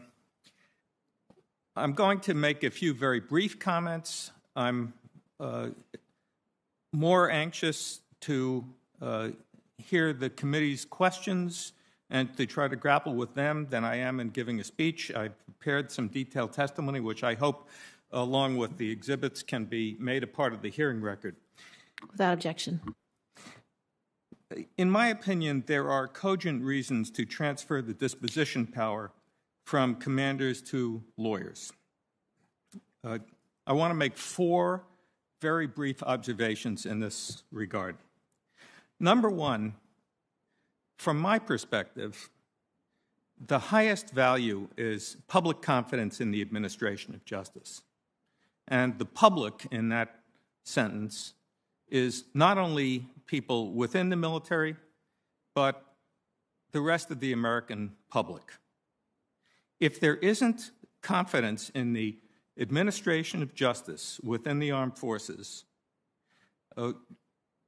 both the American public and people in the military workforce will have every reason to be disappointed in the performance of government.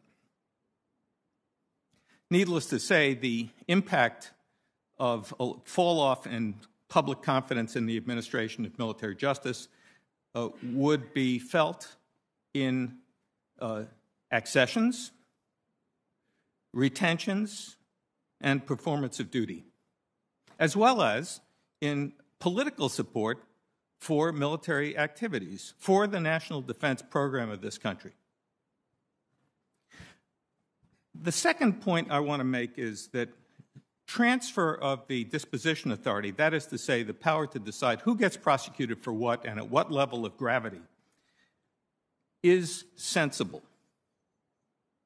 Non-lawyer commanders, and today nearly all commanders are not attorneys, are ill-equipped to make the kind of increasingly complex legal decisions that the military justice system requires. And I can highlight a few of those. How able, for example, would a non-lawyer decision maker be at the arcana of social media, which play a remarkably salient role in the military justice throughput these days? Metadata, free speech issues, including extremist speech, timely subject, urinalysis issues, or another scientific issue, hair analysis used in drug prosecutions, the right to confront witnesses, a very arcane subject of constitutional law, computer fraud, child pornography, which seems to be, talk about an epidemic, there does seem to be an epidemic of child pornography in the armed forces, mental health issues. All of these are hardly what you would call the bread and butter of military command. They're much closer to involving the kinds of skill sets and analytical tools that lawyers are called upon to bring to bear. Commanders also have other things competing for their limited time and attention. And I would argue that typically those other things are going to be more urgent, pressing, and geared to their skill set than the kinds of matters that come across their desk in their current role as convening authorities, those few who actually are convening authorities. Third, commanders' decision-making may at times be skewed by self-interest. It's not good for a commander in career terms if there's a crime epidemic in the unit, if the command climate is poor. These are things that the services track very closely, and they do impact on commanders' career opportunities, for example. Similarly, a commander may have an interest, for example, in preserving the viability of a fighter pilot in whom the taxpayers may have invested a fortune in training costs, or a very senior non-commissioned officer, a staff NCO or a Master Chief Petty Officer. These are valuable people, and a commander may be loath to give up the utility of such a member of the command.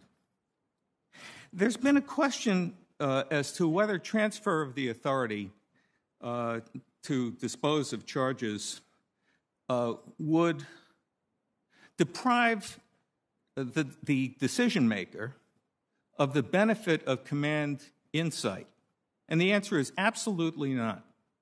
Commanders can and should be heard if there are command-specific considerations that call for a particular outcome. If there is an epidemic, for example, of sexual violence within a command, then the disposition authority ought to be made aware of that. And I'm here to tell you that under a revised system, a revised architecture along the lines of what the Military Justice Improvement Act would provide, that new system would take full account. It should take full account of the views of commanders. Those views, by the way, should be in writing, and they should be provided to the victim or complaining party, perhaps more accurately, and to the accused, so that everybody can be playing with the full deck. Nothing will happen ex parte in this kind of decision-making. To me, there are two other points that need to be made. First, although the conversation today has, not surprisingly, and not mistakenly, focused on sexual assault, I think it's critical, senators, that you be aware that the issues you're dealing with are structural issues that transcend sexual assault and sexual criminality within the armed forces. The very problems that I've pointed to in terms of the need for an independent and dispassionate decision maker at the charging stage apply equally to non-sexual assault offenses, of which the Uniform Code of Military Justice's punitive articles have many, many, as you know. So I think it's critical that whatever the committee recommends or reports out should not be limited to sexual assaults. The issue is a structural one, and it should be addressed on a structural basis. Finally, to me, the most interesting challenge that I think the committee faces is not whether to make the transfer, but where to draw the boundary line between those parts of the disciplinary system that are retained by commanders and those parts basically dealing with criminal matters are transferred to lawyer decision makers outside the chain of command. In my view, I think it's quite important that this be kept simple. And to me, the simplest boundary line is the one that we're all familiar with in the civilian community and in the military community. If it's over a year's confinement as the maximum permissible punishment, it should be on the criminal side of the line, handled by lawyers outside the chain of command. And if it's below that point, somewhat arbitrarily, but there it is, it should be dealt with as a disciplinary matter. Thank you very much. Thank you so much, Professor Fidel. Next, Colonel Christensen, please. Chairwoman Gillibrand and Ranking Member Tillis, thank you for the opportunity to appear before you today to discuss military sexual assault and the need to reform the military justice system. And Ranking Member Tillis, I would appreciate the opportunity during the questioning and answer period to talk about the question you had earlier about the allies and what their experiences are, and also the data. I agree it gets misstated a lot. I live and sleep and eat this data, and I would love to talk to you about the actual data. 8 years ago, General Raymond Odinero testified before the full Senate Armed Services Committee stating, quote, "Combating sexual assault and sexual harassment within our ranks is now the Army's #1 priority."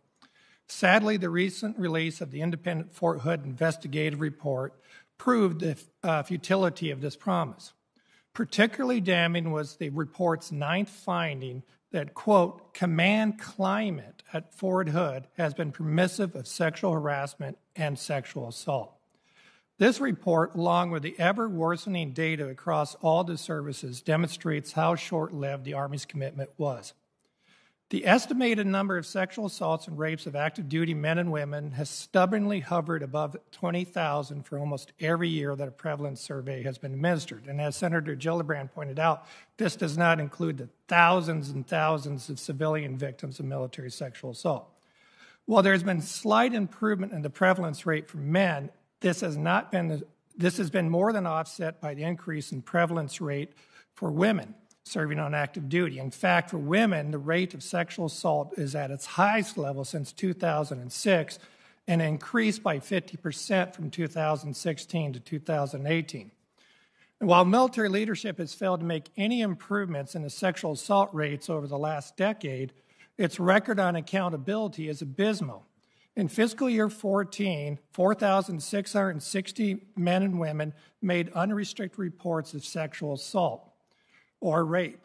588, or about 12.4% of those reports, eventually were prosecuted and resulted in 204 non-consensual sex convictions. That's about 6%.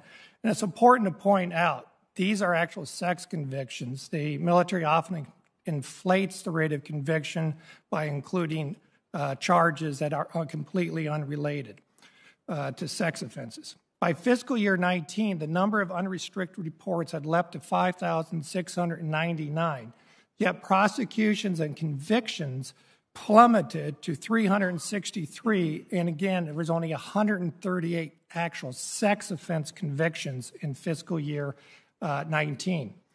This is a 50% reduction in both the rate of prosecution and the rate of conviction.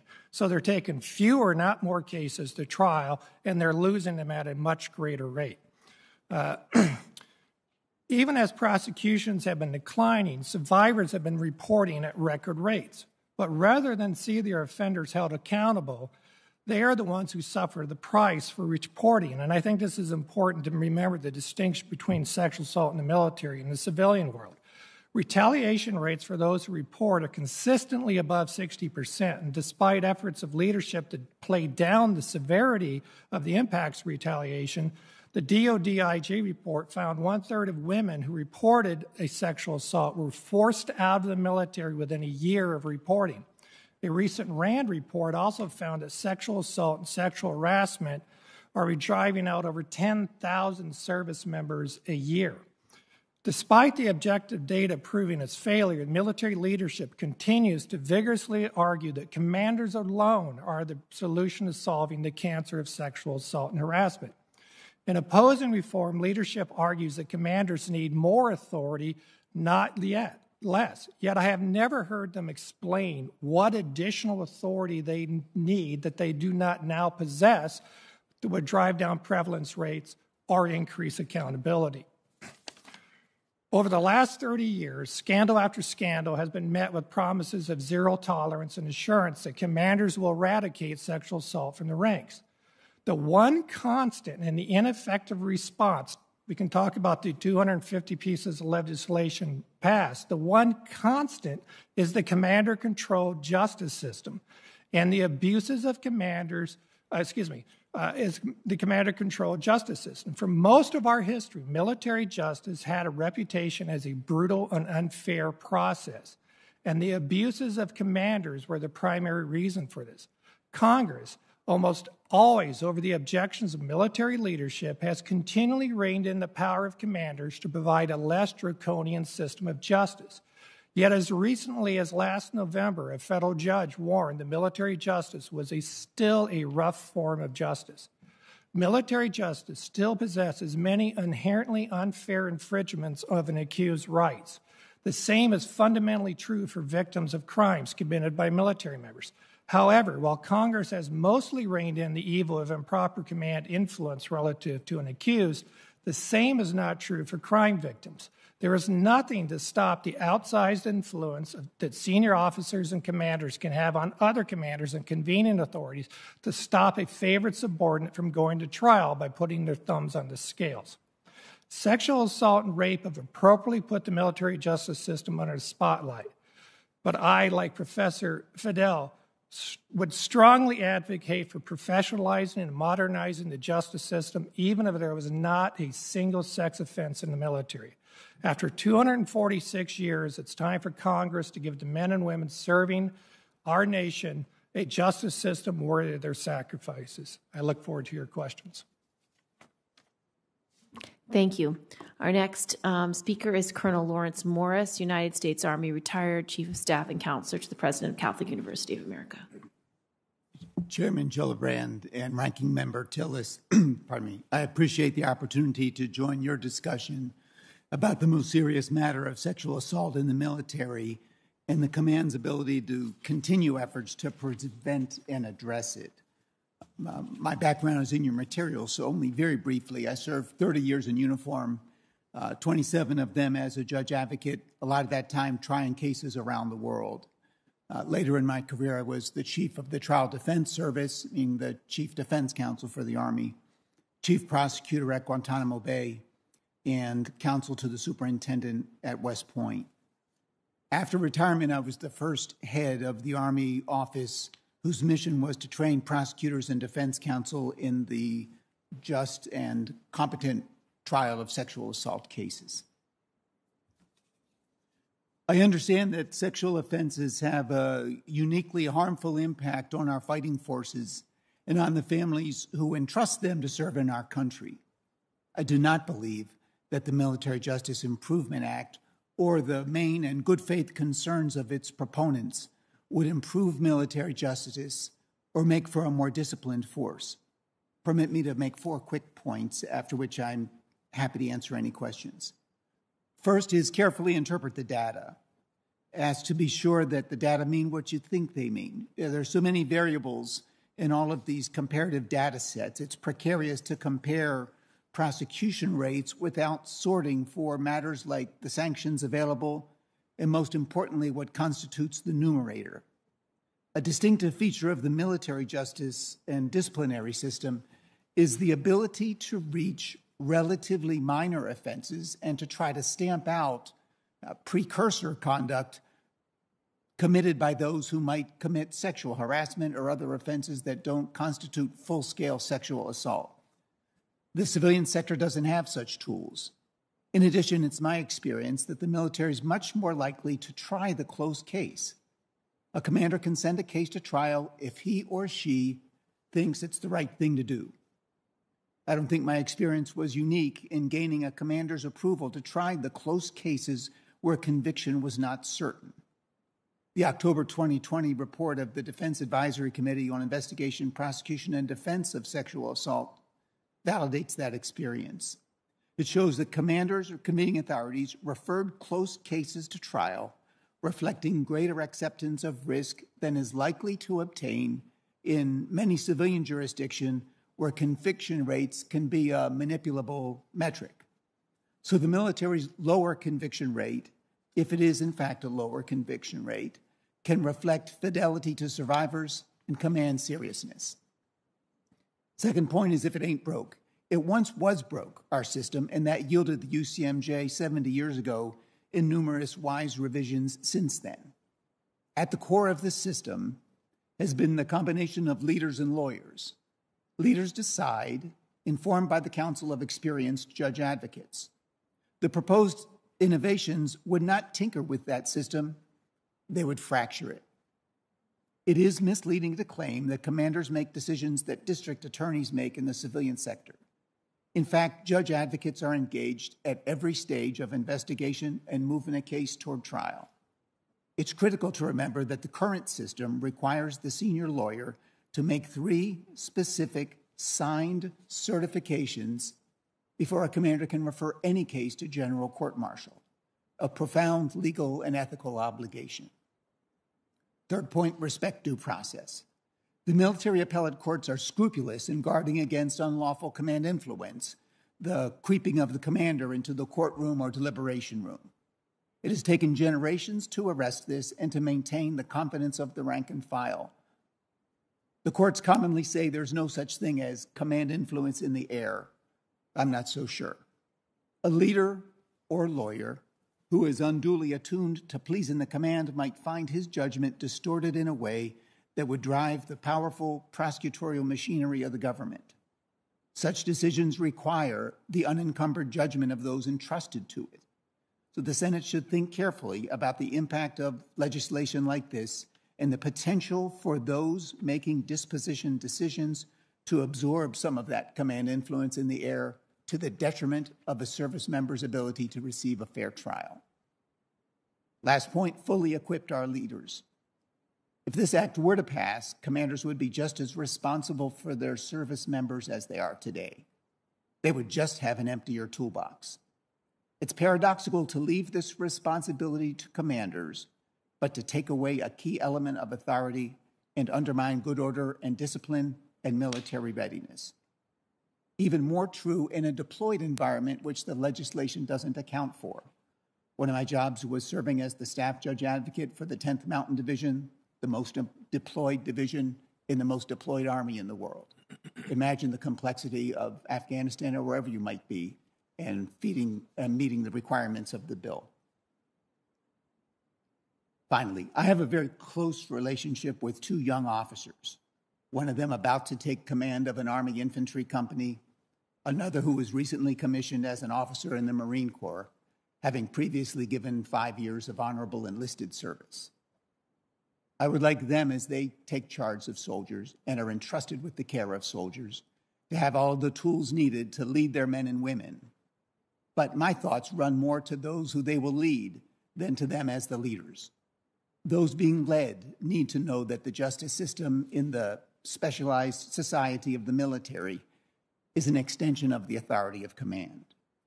They need to know that the intensity with which a commander invests in their welfare includes underwriting all aspects of a disciplined force under ethical and vigorous leadership. Fragmenting that authority by slicing a considerable portion of discipline to non-commanders undercuts the unity of command and undermines good order and discipline. Thanks. Thank you all for your testimony. Mr. Morris, you say that you'd make the comparison that you believe commanders are more likely to press the tight cases than the DAs would. Do you know if the Military Justice Improvement Act has anything to do with civilian DAs? No, I understand it does not have to do with. Okay, so that testimony, therefore, would be irrelevant because we are not comparing this to civilian DAs. We are giving this right to military prosecutors who understand the military. Point one. Point two, you say commanders will have less tools in their toolbox. What percentage of commanders have convening authority? Commanders at all levels rely on the military justice system, Senator Gillibrand. So I recognize part of the intent here is to move the authority previously with commanders for all felony level cases to a sort of a legal command, recognizing that judge advocates touch a case from the point of offense, advising investigators, and then advising commanders at all levels before it reaches. Let me give you the answer. 3% of commanders have convening authority for felonies and above. 3%. So your testimony is saying that 3% of commanders will have less tools in their toolbox. Does that therefore not say that 97% of commanders will have the same tools they have today? I don't think so. I think it's not just a matter of referring a case to trial. It's a collaborative and developing impact on the case from when it starts into the system. So in the formal sense, of course, the number of general court-martial convening authorities is appropriately a smallish number. You have developed that general court-martial authority over the course of a career. But the judge advocates, remember, administer and touch the cases all the way through, and they're We're not talking about the staff judge advocates. In fact, how much criminal experience does an average staff judge advocate have who gives advice to a commander, an 06 or above? Oh, certainly. I think the great majority will have some amount. How much? How much? More than a year? More than 2 years? How much criminal justice experience does a typical staff judge advocate have? Senator, it varies at least by service, but all of them will have some amount. Some, exactly. And do you think it's appropriate to have the legal advice of a junior, the equivalent of a junior associate on a case that has a conviction penalty of more than a year or above? Because if that's true, then you don't believe in defendants' rights. Because for a junior lawyer with very little experience in criminal justice to be making recommendations to commanders, if you could be thrown in jail for more than a year, is a serious issue of civil liberties. Is it not? I'm not sure I'm understanding your perception of the system. For a case to go to a... Do you think a contracts lawyer has the ability to assess a complex case of sexual assault? I think yes, I do. I do not. I was a lawyer for 15 years. You develop special abilities as a prosecutor to understand the complexities of these cases. I do not think someone who has expertise in contracts or in HR or in real estate would necessarily have the ability to do that work. Though, if I could reply, please, we have quite smallish number of people who are involved in real estate law. Most of the people who become staff judge advocates will have been a generalist to a degree. All of them will have tried cases to a degree, but they may then have had expertise in law of war or other areas of military practice that enable them to be the comprehensive legal advisor to commanders who commanders have come to trust. Do you believe the commanders who do not have a convening authority have the responsibility to maintain good order and discipline? Of course. Do they have the responsibility to make sure there's no sexual assault or sexual harassment within their units? They do, and because that is such a incredibly important part of their leadership, they should then have all of the tools available to them to... They don't have that authority. You have to be an 06 or above to have convening authority. Do you believe they have to make sure there's no retaliation in their ranks, even if they don't have convening authority? Of course. Thank you. I'd now like to ask a question of Mr. Fidel and Colonel Christensen.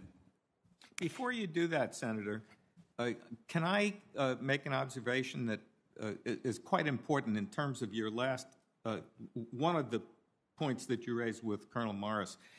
The military justice system includes a number of punitive articles that call for capital punishment.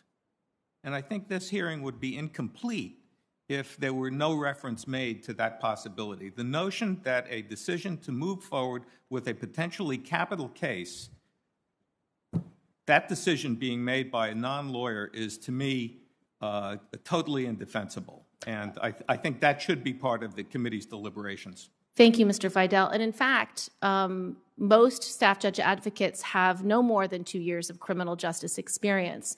So the commander has no experience, and the lawyer that they have touted as being part of this process all along has very little relevant experience.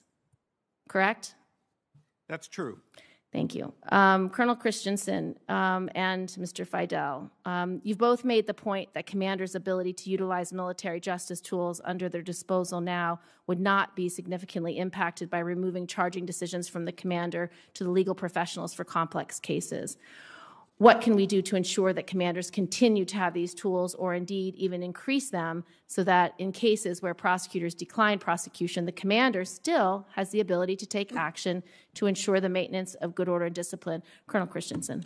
Yeah, well, we often hear, as Mr. Morris just said, that, well, commanders have all these other tools that they don't have in the civilian world, and that's because unlike any other institution in this country, the employer is also serving as the prosecutor. So, of course, they do. They have employment decisions they can make. A commander has the inherent ability to administratively discharge someone, to provide them, administer non-judicial punishment, to reprimand them, to counsel them, to give them no contact orders, to put them into pretrial confinement.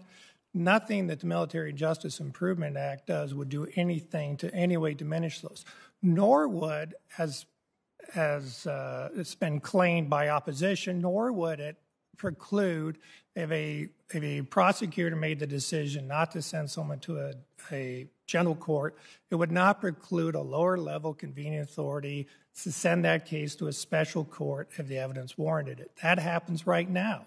A general court martial convening authority can determine they're not going to send a case to a general court.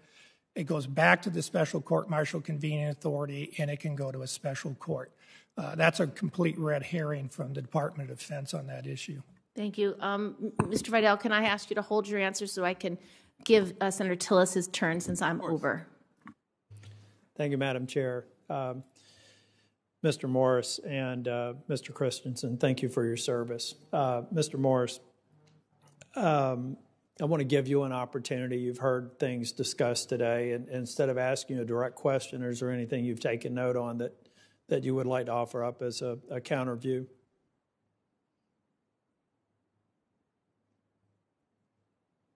Maybe just two matters so far.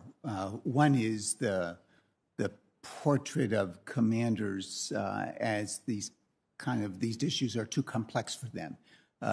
My old friend and colleague, Mr. Fidel, mentioned that, for example, matters of hair analysis or urinalysis would kind of befuddle these lay commanders.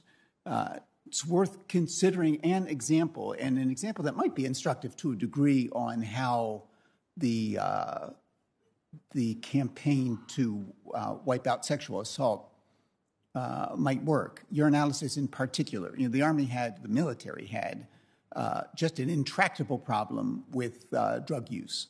And in the very early 80s, came up with a credible, efficient, reliable, and defensible in court urinalysis system. I spent a fair amount of time as a defense counsel fighting those cases in that time.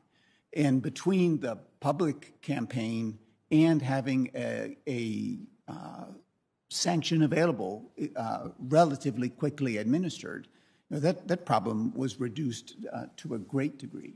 So it was not like beyond the head of commanders. We have to understand these are also smart and educated people who are able to deal with a whole lot of complexity in the rest of their jobs.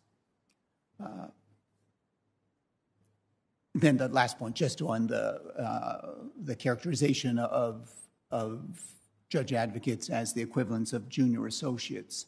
The people who give advice to the 3% of officers who are convening authorities are themselves career lawyers who have managed a lot of complex practice. So it is worth also remembering that, as I mentioned earlier, the lawyers are at the side of the commanders all the way through, and before a commander can send any case to a general court martial, that staff judge advocate has to certify in writing that there are 3 elements available, including that the evidence is warranted. If he doesn't sign that, commander can't take any case forward on his own. You mentioned in your opening testimony, I think you referred to the Defense Advisory Committee on Investigation, Prosecution, and Defense of Sexual Assault.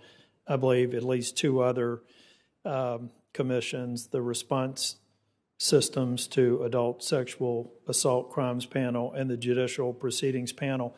It appears as though in each of those convened commissions with civilian experts that they found no data to support removal from the command. What did they miss? What would you tell me about those studies? But what did they potentially miss that would draw them to that conclusion? I sat on the Response Systems panel for the year and a half or so that it was in effect, and I was like at the kids' table intellectually with all the other people who served on it, but it was a really impressive, open-minded analysis of the system, and included a range of people, including some, career-long, strong, informed critics of the system. And at the end of that examination, all of them came to I think virtually all of them came to the same conclusion of the appropriateness of the convening authority structure. Are you familiar with the other panels and their conclusions? Of the conclusions, I am. Not intimately, but same. I don't think there was any significant difference.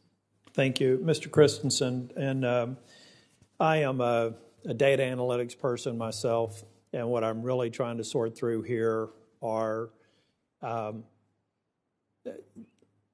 foundational aspects of this challenge. Number one, if we pass any additional congressional measures, that we're able to make sure that we've gotten it right, and we have to do that through tracking. But we also have to get what I referred to in my opening comments, what I see as competing data. So I don't have time, or we don't have time to go through that right now, because could argue that maybe you give me one view of it that needs to be matched up against the other view and normalized. But I would appreciate either the opportunity for me or my staff to speak with you and get information so that we can really get that baseline, so we have well-informed decisions as we consider not only the need to move forward, but how we could actually measure it if we do move forward with anything. Absolutely. I'd love to do that. Like I said, I sleep and breathe this data. It's what I do almost every day, looking through the data. So I'd be happy to do that. Thank you very much. Thank you all for being here, and thank you, Madam Chair. Thank you. Senator Warren on WebEx. Thank you very much, Madam Chair. So in 2013, my first year in the Senate, this committee considered competing ideas to tackle the problem of military sexual assault. Senator Gillibrand's Military Justice Improvement Act would have put the decision to prosecute sexual assault cases, along with the authority to convene a court-martial, outside the accused's chain of command. Unfortunately, Senator Gillibrand's proposal was not included in the Defense Authorization Bill that year. An alternative series of proposals that proponents argued would be more effective were adopted instead that year. And that alternative approach included several important items, including requiring commanders' performance evaluations to include evidence of their compliance with annual command climate assessments of their handling of sexual assault cases. And I remember many folks saying that's what's going to get the job done. So let me ask, Colonel Christensen, since 2013, since we put those rules in place, has the sexual assault problem in the military gotten better, gotten worse, or stayed about the same? It's gotten worse, significantly. All right. So 1 year after those reforms were adopted, in 2014, this committee went a small step further and required that commanders' performance appraisals include whether they had established a climate of properly managing and fairly evaluating sexual assault. People told us this is going to get the job done. Colonel Christensen, are you aware of any commander who has been relieved or not promoted based on that criterion? No, I would say the only kind of exception to that is the Fort Hood report resulted in people being fired, but it wasn't because of a climate survey. It was because they ignored their climate surveys and all the other issues there. So in fact, it's interesting you'd raise Fort Hood. Fort Hood is kind of what proves the point here, isn't it? The Fort Hood Independent Review Commission, which looked at this issue, found, and I quote, a permissive environment for sexual assault and sexual harassment, suggesting that this was not getting in the way of anyone's career advancement up to that point. So is it fair to say that we have no idea if commanders are really being held accountable in any way whatsoever for their handling of sexual assault in units under their command? Yeah, I know of no publicly available data that shows this. The Privacy Act often is used by the Department of Defense to shield anyone who would have been fired. But we do know that there are problems within units like Fort Hood that were long and systemic, that commander after commander knew about. Senior commanders knew about it, yet nothing was done. So let me just ask you plainly then, Colonel Christensen, have we gone far enough when it comes to holding commanders accountable for sexual assault?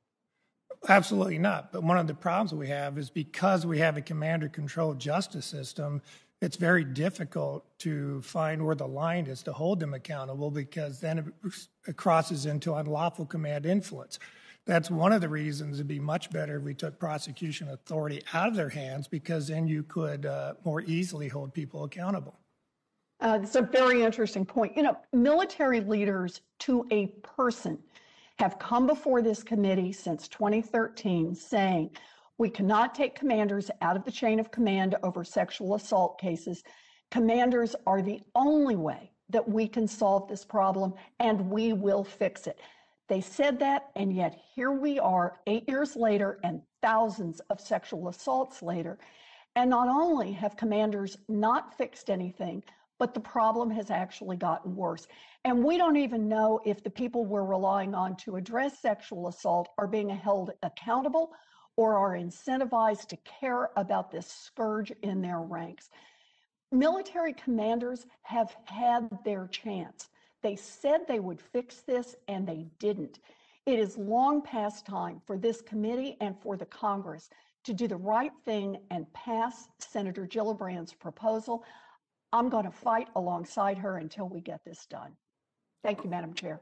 Thank you, Senator Warren. We're going to take a quick second round, if that's okay with you, Senator Tillis.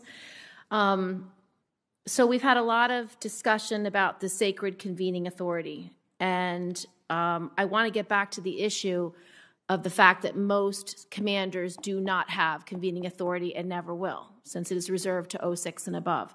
Colonel Christensen, is it possible for the 97% of commanders to maintain good order and discipline and to keep control of their troops and have good command control without convening authority? Absolutely. It happens every day. For example, in the Air Force, the commander that has the most immediate impact on the good order and discipline of a unit is the squadron commander. Squadron commander can use administrative punishments, can use counselings, but they cannot prosecute someone. They can charge someone, but literally anybody can charge somebody under the Uniform Code of Military Justice. But they don't have the ability to send someone to court. All they have to do is the ability to say to a superior, please prosecute this person. That would be no different under the Military Justice Improvement Act. There's nothing in that act would prohibit that squadron commander from trying to convince a prosecutor, just as they have to try to convince a convening authority that this case should be prosecuted. Thank you. And Mr. Morris went on and on about the multiple panels that have looked in this. And that's true. There's been multiple panels. There's binders and binders and binders of recommendations.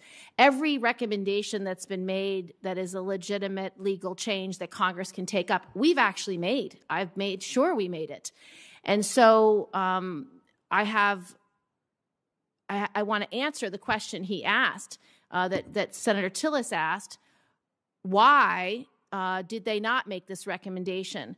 Colonel Christensen, you might have some experience in that. Why did they never make a recommendation to look at the Military Justice Improvement Act as a solution, to your knowledge? Okay, well, so first off, only the Response System Panel looked at the role of command.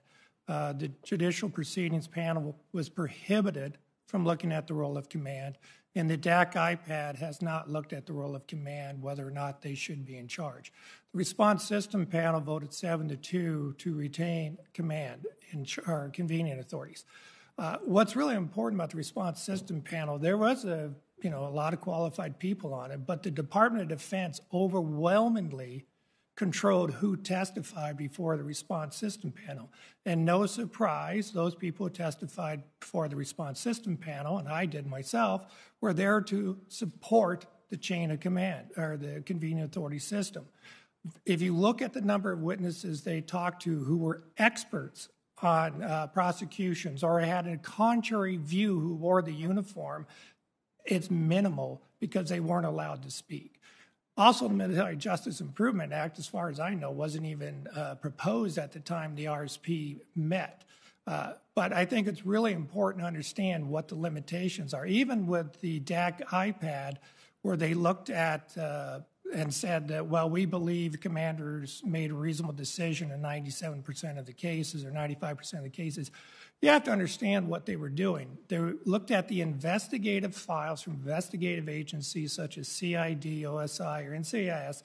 They looked at 1,700 files where they spent about an hour per file to make a decision. They never talked to any witnesses. They didn't know what the lawyers in that case involved or looked at. And those investigative files, as it's put into the DAC IPAD report, were incomplete and did not contain everything they needed to be making a fair assessment. So I would not take away too much out of this idea that DAC IPAD looked at that. I'll give you an example. I would never recommend whether a case go forward or not, reading a report of investigation for an hour without ever talking to a single witness and, most importantly, the victim. You should really take that with a grain of salt. Thank you. Colonel Christensen, also another statement by Mr. Morris was that, God forbid this happens in Afghanistan. You couldn't possibly deal with this system. Can you please explain what would happen if there's a rape in Afghanistan, Iraq, Virginia, anywhere in the United States or in the world? Well, let me give you an example. So for the Air Force assets, most of them are deployed in Iraq, Afghanistan, Qatar, Kuwait. The convening authority for them is the CENTAF commander who's located in Shaw Air Force Base, South Carolina. So it would be nothing different if the prosecutor making the decision was not there. But there's absolutely no reason why there cannot be multiple career prosecutors making these decisions, and there's absolutely no reason why you could not forward deploy one of those prosecutors to deal with this. You have to understand, we talk about how, well, this is in Iraq or Afghanistan. Well, in order to court-martial somebody in Iraq or Afghanistan, you have to have defense counsel, prosecutors, court reporters, and judges. It would be nothing different to bring in a career prosecutor to make the decision. So that, again, is a red herring situation. And then the last thing I would say on that, Senator, is that the vast majority of serious crimes that were committed in Afghanistan or Iraq that would be covered by MJIA were brought back to the United States and prosecuted. And last, Mr. Fidel, you recommended that this Military Justice Improvement Act be applied to all serious crimes, the equivalent of felonies, and you stated that you were in favor of a bright line. Have you looked at our bill, and do we provide that bright line? Is this on? Yes, Senator, you've provided a bright line, but I've got a brighter one. I think the anything over a year avoids the kind of anomalies that show up. I mean, I've looked at this 8 ways from Sunday to try to figure out if there's a truly nourishing, satisfying way to draw the line. The answer is there isn't. Every possible array, you can always point to something and say, I think that should be on the other side of the line, and that thing over there, that should be on this side of the line. I think the simplest way of doing it really is the familiar felony misdemeanor dichotomy. The military justice system, by the way, doesn't use that language, but as a practical matter, every American knows what we're talking about when you're distinguishing between felonies and misdemeanors. So that's the best I can do on that subject. I would say this, by the way, Colonel Christensen, and I might add, Senator Tillis, you may not be aware, but I also served in the military when I was a younger man. The response systems panel, as Colonel Christensen mentioned, had a dissent. And sometimes a short document, there can be a great deal of wisdom in even a short document. And I strongly encourage that every member of the committee read the dissent that was prepared by Professor Elizabeth Hillman, who is now president of Mills College in the Bay Area, and the state prosecutor in Virginia Beach, Virginia. It's a brilliant account, and I think it's an unanswerable case for why commanders should not have the kind of authority that we've traditionally given them. Thank you. Senator Tillis? Mr. Vidal, thank you for your service, too. Actually, the one follow-up question I had for you was related to that line. I think in your opening comment, you were saying anything that would result in a year or more of... that could result. That could result in a year or more. No, more than a year. More than a year, yeah. And Mr. Morris, just back on the follow-up question that Chair Gillibrand had with respect to the complexities of a forward deployed situation, why would you disagree with what Mr. Christensen said? You alluded to it being difficult or complex. Mr. Christensen said it's not really that much different. Did I just infer from your comment or the follow-up question a difference of opinion there? Yes, and I know his perspective is that a fair number of cases were returned from theater to be tried in the States, which had not been my experience. But it is just, I don't think that complexity is accounted for in the legislation. Thank you. Thank you, gentlemen, for testifying today. Just to clarify, Mr. Morris, where is the convening authority typically for a unit that is deployed? Typically forward with the unit. Mr. Christensen, Colonel Christensen? Well, it depends on the service. Okay. So for the Army, their convening authority, Marine Corps, their convening authority was there. For the Navy, who knows, because the Navy ships are moving around. For the Air Force, it's Shaw Air Force Base, CENTAF. For general court martials, there were special court martial convening authorities there, but for felony level cases, for almost every deployed airman, it was at CENTAF. And I would just add, we can look at Bale, Sergeant Bale, the guy who went into the Afghani village and slaughtered, I think it was 14 Afghani villagers. He was prosecuted in Washington State. The people who at Abu Ghraib, who were abusing the prisoners, were not prosecuted in Iraq. They were prosecuted in the United States. There are a lot of summary courts that occur in theater, but summary courts would not be touched by the Military Justice Improvement Act. And the vast majority of cases, I mean, I had personally prosecuted cases in theater, but those were simple cases. The one rape case I was doing in theater got transferred to North Carolina. Thank you. Go ahead, Mr. Fidel. There's another source. You've heard about a variety of reports. Let me simply mention another one for your idle hours. The Defense Legal Policy Board, which existed under a prior administration, did a report on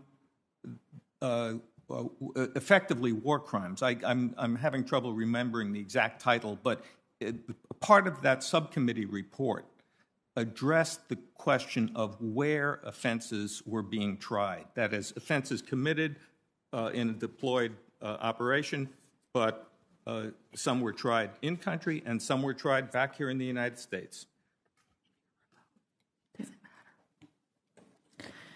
Thank you very much. Senator Tillis, any further questions? Gentlemen, thank you so much for your testimony today. This has been extremely useful. There may well be follow-up questions that I will submit to each of you to respond in writing to give to the full committee. There are many other senators on this committee who I think would like to hear your testimony, so we will make that available to them. So I'd be grateful if you would submit responses for follow-up questions in writing. Thank you very much. Take care. Thank you. That is the end of our hearing. Thank you for all the participants. Adjourned.